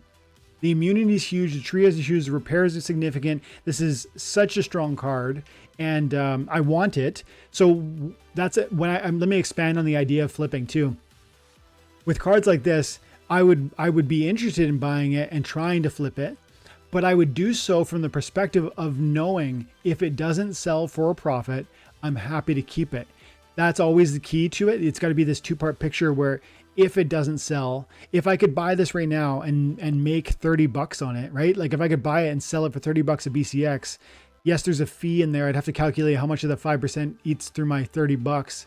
But if I can make 20 bucks on that, that's 20 bucks I didn't have before. And then also, if it doesn't sell after, let's say, 30 days, well, I just got myself a new inevitable. And to me, in my position, with my enjoyment of that card, that's like that's another angle I'm really trying to explore right now. And I'm seeing those opportunities are happening in Rift Watchers and in Chaos Legion and in Untamed. in ways that were totally not happening 6 months ago or a year ago. And so that's exciting. Definitely. And like, it's a lot easier to, and less risk when you flip cards when the card prices are going up, like they currently are, compared to when they're been going down. So now it's like, I feel like now a good time to get back into monster flipping if you're into that. I personally don't like the risk. I've been burned a couple times or made poor decisions where I'm like, oh, I'm going to buy out the whole market of this one gold foil. And then like 20 more come on the market because other people have them. Yeah. Yeah. You're right. It's tricky and it's not without risk. So to me, one of the safest ways to do it is when you feel the card is at a discounted price, you see it on the marketplace, but then also if you have to keep it, you're totally okay with that. That's the best flip because if you can get 20 to 30%.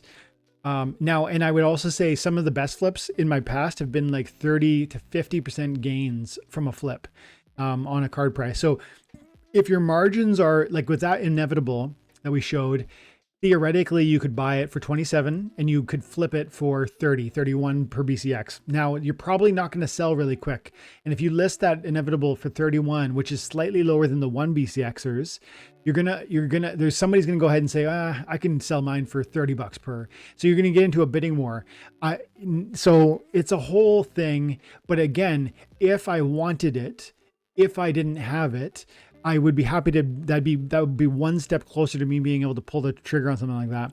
And this too, now the margins are too thin here. I can tell, like it's only 80 cents per BCX. I want to go back to that inevitable card you're talking about.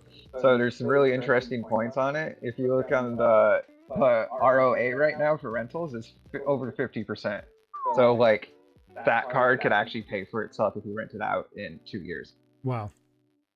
Wow. And this one is a lower BCX, isn't it? Like 3,600 versus 57 on the 45. The inevitable was the last one, I think. But then look at the stats for the month, like on the top right there's like that month tab near the price. How do I do that? You can see, yeah, that one. You can see the last one sold for $25 a BCX recently. And there was, I don't know how many, I forgot to look how many, look again. The quantity supply, it sold for $764 recently. So there was, 2 max level copies sold for $25 a couple days ago. So like, that also makes me afraid to try to flip it because it just sold for less than the current selling price right now. So good. So super valuable. Thank you for pointing that out. This is, I don't use that feature. So that's really helpful.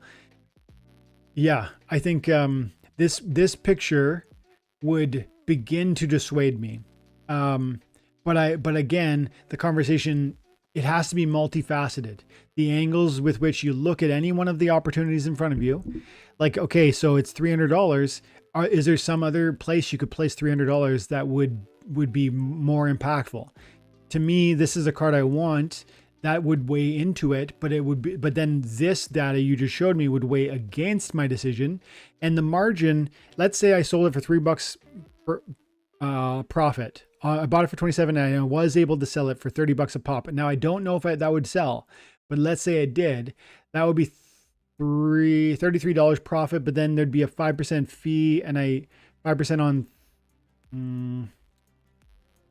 about 30 or so. 0.05. 31.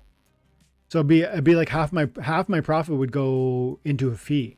So that's a really thin margin. It doesn't mean it's impossible, but man, opportunities like this exist, and maybe this is not the exact home run moment that I thought it was initially. But that's the review and consideration that.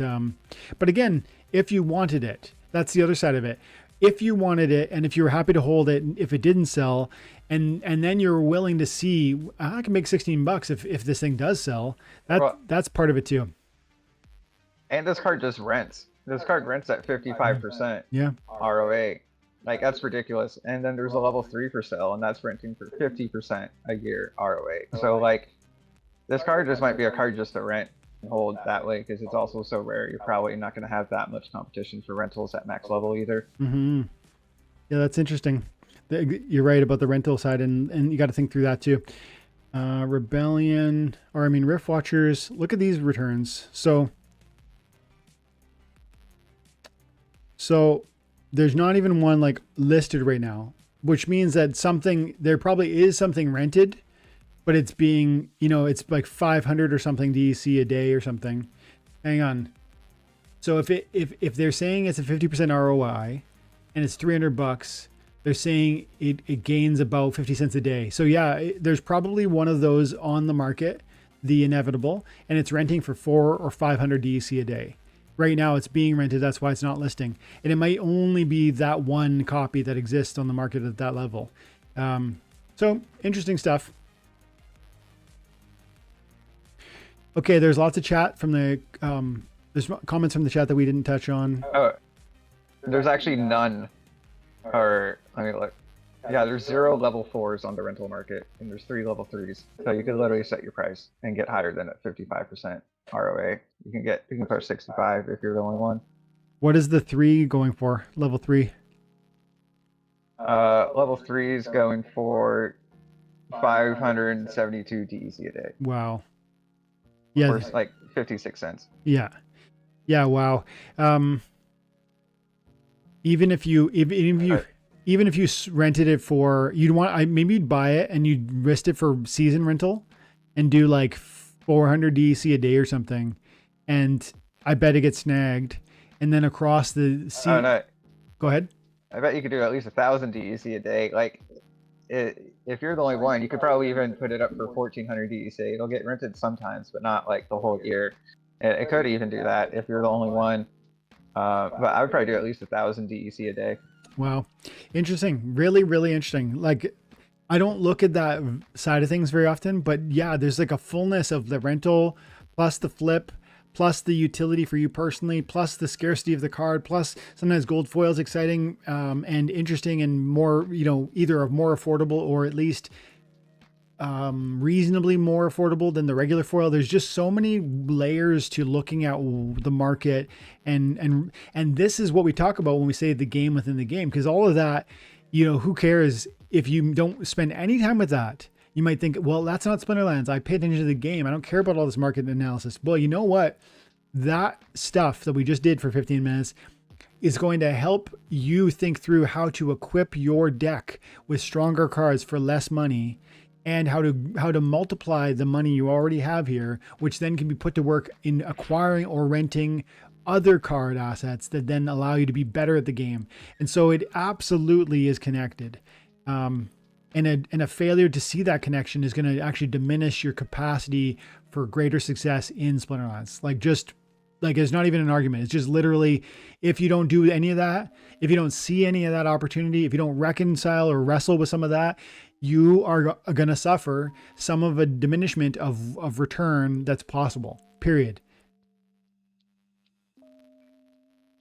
Yeah, you have to kind of enjoy the market. Like, sometimes I don't enjoy looking for stuff, but talking with you and other friends, it's just so much more enjoyable to like try to find all these hidden gains and niches. Like, there's so many angles to play. Like I was just saying, I was totally against rental revenue, and now I'm like, oh look, there's like a gold star option right now that I'm even considering buying and just renting right now. Yeah. I wanted to his last vision.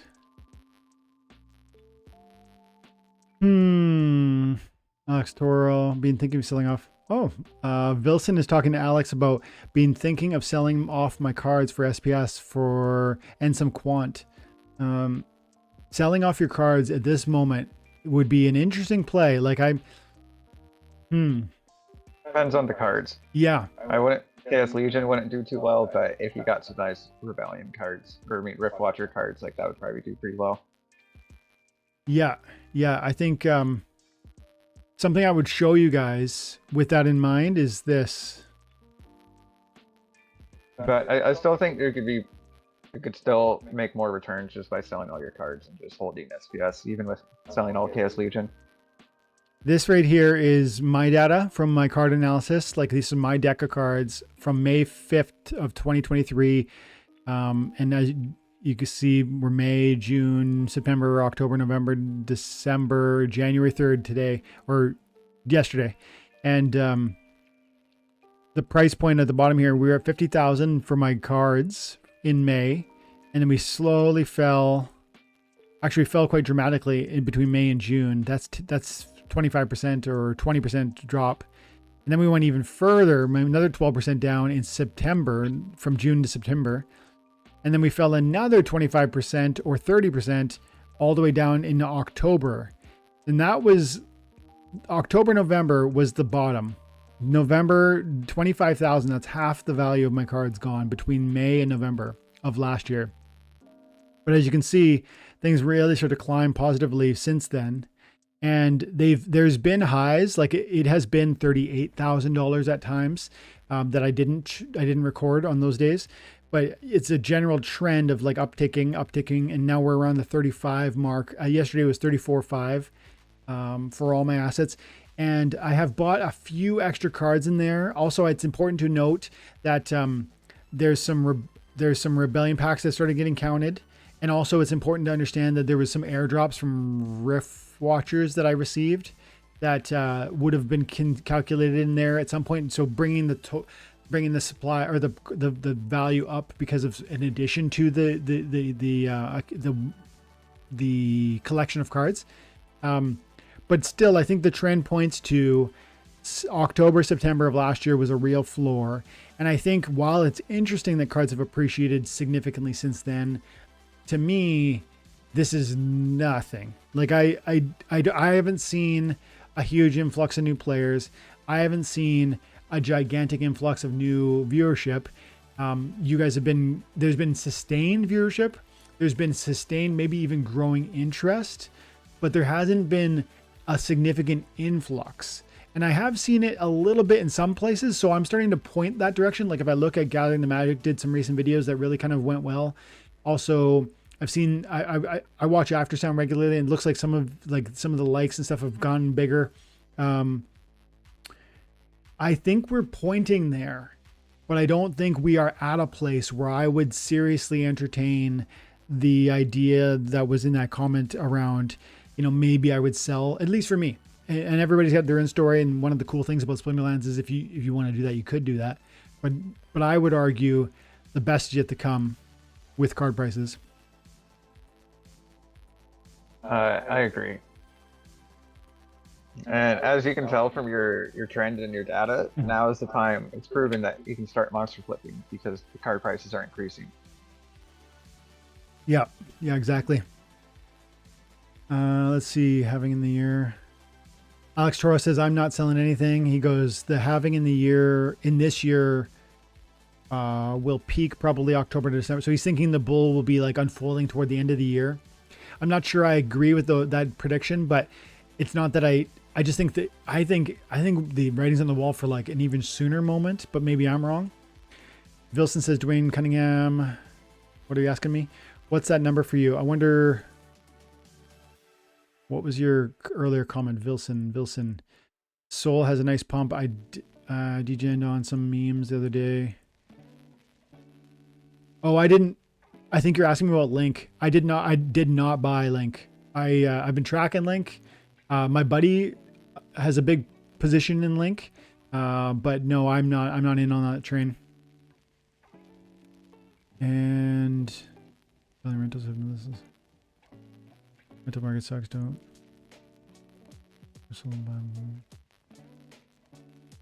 So okay. I'm not seeing anything that's like pressing, let's say. We've got about 10 more minutes, guys. If you do have any comments or questions that you want to ask, go ahead and drop them. I'm looking in the chat. And how are we doing? How are we doing on the datas? 36 likes. Thank you, guys. Huge. Appreciate it. And I'm going to try and do this again next week. 2 hours next week for just public live. But I also am doing again next week another live for members only. And yeah, I think now that we're out of the holidays, I'm back to a place where I can do once a day videos as well. I probably missed about 7 videos over the last 2-3 weeks. I usually do one every single day. And I have one queued up. I had one queued up last night, one queued up for tomorrow, and one queued up for the following day. Also, if you want even more stuff from me, check me out on Hive. On Hive, some of my other stuff reaches, like I release it sooner because I only release one video a day for YouTube, which means that sometimes what I'll do is I'll throw an extra thing on Hive. So go ahead and follow me on there if you want to find even more stuff. And I've got already out the new video for tonight, I think or this might be on YouTube tomorrow even, I can't remember, but it's like, I'm calling it Ride Your Wave in Splinterlands. And this is like a longer form conversation between me and Blaze talking about, you know, everything under the sun, like just doing like Splinterlands journey, like taking advantage of what the moment you have in front of you and how that'll be different than mine. And yeah, so check that out if you're interested.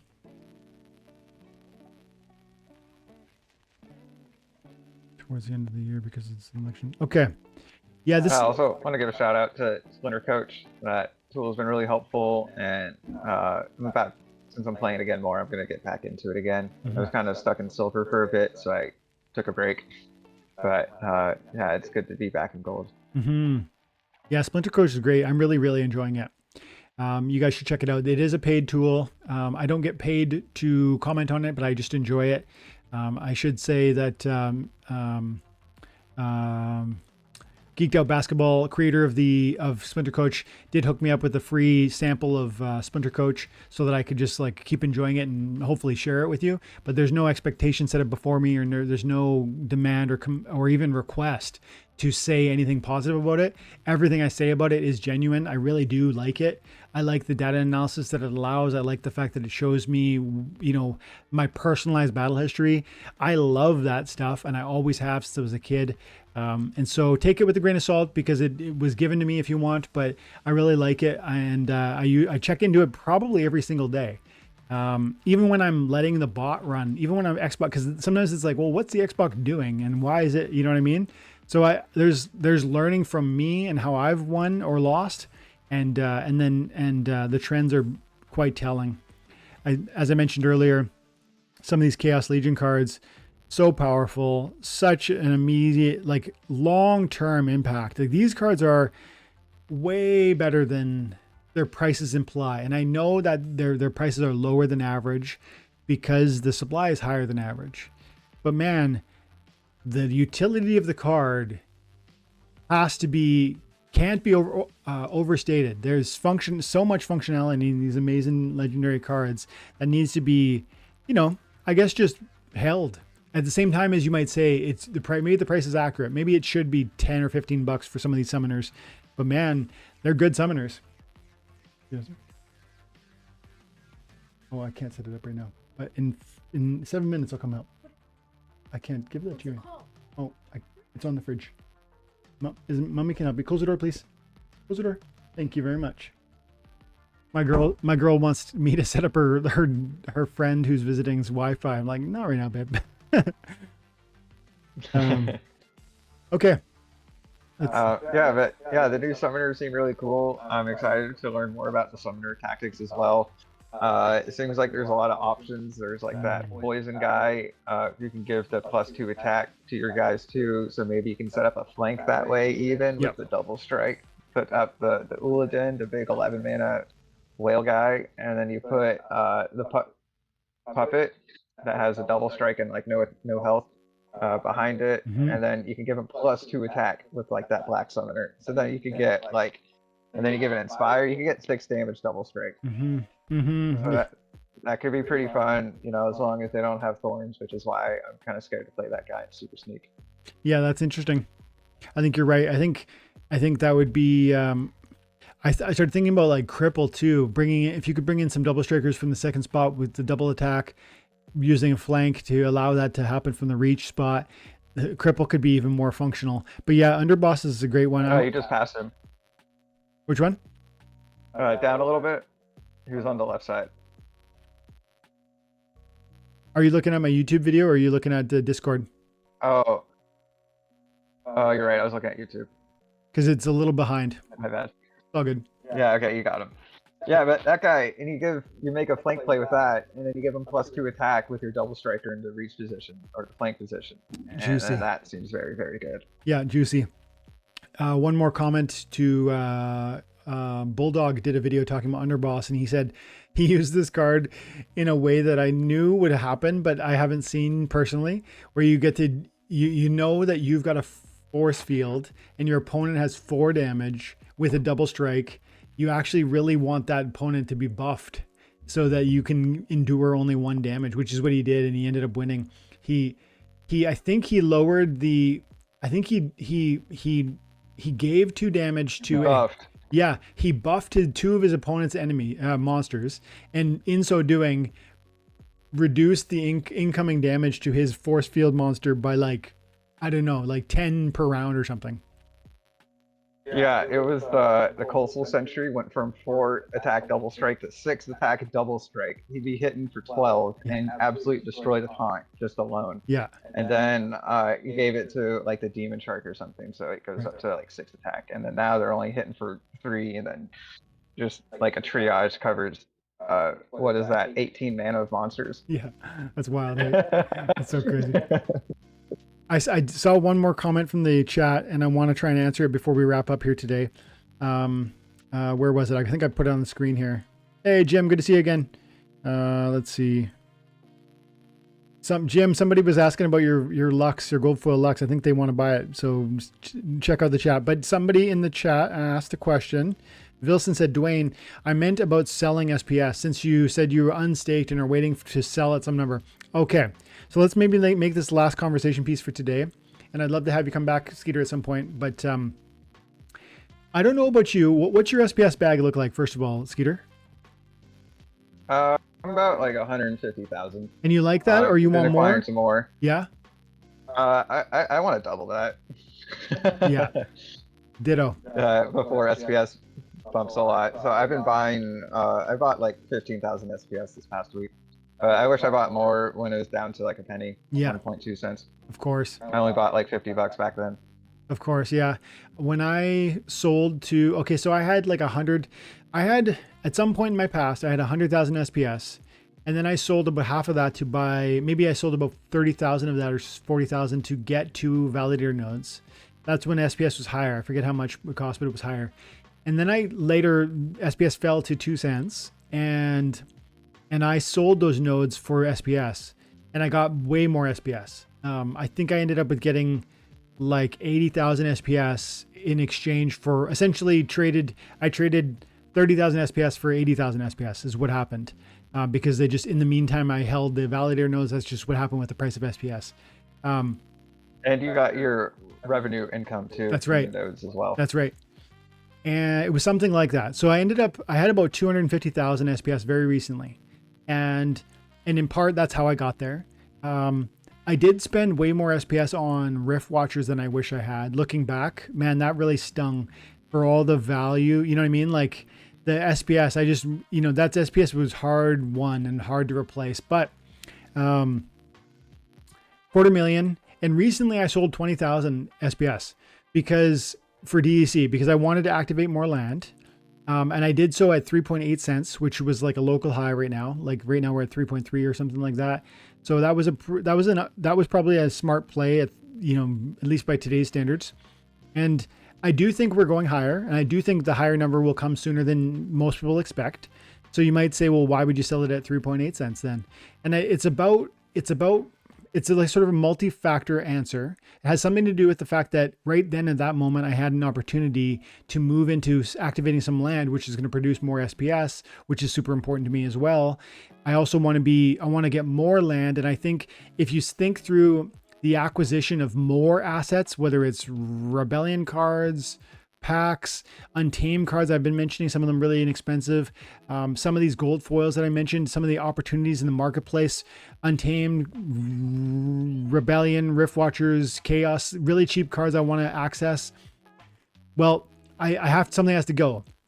And so if we remember that most of my SPS, 80,000 of it was acquired at a discount because of the node opportunity. And then if we also recognize that was bought at 2 cents, then 3.8 cents is practically double. And so it feels like my story, my play just made sense to take a little bit in that moment. So I took about 20,000 SPS and I sold it recently to buy the DEC in order to make my land far closer to done. Now it's still not done. If I show you quickly, I am, I've got 2 under construction, and as you can see, I've got 3 that are yet to be developed or whatever, but everything else is ready to go. And there's room for improving some of these things. Like some of these are pretty low, but that would require me to buy more cards too. And so I need more of everything, SPS included. I want 1 million of it, not what I have. But I recently acted as I did because of that, all that information I just gave you. And my plan for the future would be, if we get to like, I don't really know if I have hard and fast numbers, but I think to me, I feel 50 cents is plausible because of all of the factors that I've previously explained in videos that I kind of even touched on today. It definitely has a lot to do with new player growth. It definitely has a lot to do with Bitcoin and in the altcoin market having their fun, and SPS going along with it. And finally, it definitely has a lot to do with liquidity pools and if they go up, what that can do for creating new burn demand. For like, even right now, 30%, Aftersound recently covered this, and you should follow them, 30% returns on DEC USDC, 30% on 2 stable coins is nuts. Like, to put, this is at 10%, like very recently. And so I'm saying, when this number goes up, one of the things that happens is this number goes up. And what is the liquidity going up in this context mean? It means that, every $1,000 of DEC that goes in here is like probably $1,000 worth of SPS that's being burned, probably, because there's not so much DEC anymore. And so you're seeing deletion of DEC in order to enter into liquidity pools that are paying amazing returns. And these are paid in SPS. And so, the return for this pool goes up and up and up as SPS is being deleted because the price of SPS is going up. So people are buying SPS to enter the pool, which is causing SPS to go up, which is causing the APR to go up, which is causing more people to come in. It's literally this exciting, almost like vortex, like upward, like, it's like this reoccurring loop that I see coming and is already, I think, starting. And so I think 30 cents is plausible. I think 50 cents is plausible. I think $1 or more is possible. Now, I'm not counting on that. I'm not expecting that because I don't want to bet on I don't need this to change my life. I'd like to realize something. And so I guess what I'm saying is, if we get to 10 cents, I'll probably sell another, like, let's say 25%, like maybe 25,000. And then if we get to 20 cents, I'll sell another 25,000. And if we get to 50 cents, I'll sell probably 30,000, something like that. And then I'll have, but I'm always going to leave, like, I'm never going to sell all my SPS. And I guess I'm willing to sell about 100,000 more, leaving me with around 120,000, 100,000 ish. I don't want to go lower than 100,000. And so I'm talking about scaling out at certain arbitrary numbers. I don't have any basis for saying it will reach there. I don't have a thoughtful, like, piece of evidence that I can hold up and say to you, we will reach 10 or 20 or 50 cents. I just gave you like a very brief synopsis as to why I might think those are plausible numbers, but you might totally disagree with me. And so it's not advice. It's just an answer to your question of what I'm doing and why I would be thinking that way. Skeeter, we're already gone over, but I'd love to hear if you have any thoughts about what I just said. And then finally, if you just want to, I don't know, tell them about anything you're doing. I'm not sure if you have your own content as well, but let them know if you do. Hi, thanks, Dwayne. So yeah, I didn't really think about how that creates kind of like its own flywheel for SPS, or the liquidity fuel the flywheel, and then the returns get higher and it gets more attractive. Like we saw in the last bull market when I bought it at 60K Bitcoin, that like everyone's just coming in. There's like new videos saying like earn $100 a day, $200 a day, and then soon they'll be like, I don't know, earn, like, people are staking like Bitcoin or other like blue chip crypto for like 4 to 10%. And then like if you go like a little riskier into like altcoins like DEC to USDC, and DEC's been if it's can show that it can hold stable for a long amount of time, I could see like big money people getting interested in that. Other things, I don't make my own content. I do appreciate coming on here and just talking Splinterlands. I don't need my own channel or anything. Yeah, other things I'm doing tonight, I'm dressed up with this beefy octopus hat and wearing my wizard shirt and a cape because I'm going to play Magic the Gathering tonight. Nice. So pretty hyped with that to go play Magic with some friends. Amazing. That's amazing. Thank you so much for coming to hang out today. I always appreciate our conversations. I love how you have like a thought or a response on like every just topic we just touch on, and really appreciate it, pal. And look forward to having you come back real soon. And guys, thanks for the chat. Thanks for the likes. I see 38 likes. Appreciate you all. We had probably 30, 40 viewers like the whole time pretty much. Just to sincerely appreciate your time and attention with this, guys. This game's awesome. I love it. I love talking about it. You guys are part of the community of people that I talk to this about. So thank you for being part of that. I hope you have an amazing day. And like I said, more live content next week. So stick around for that one. Have an amazing day, guys. Bye for now.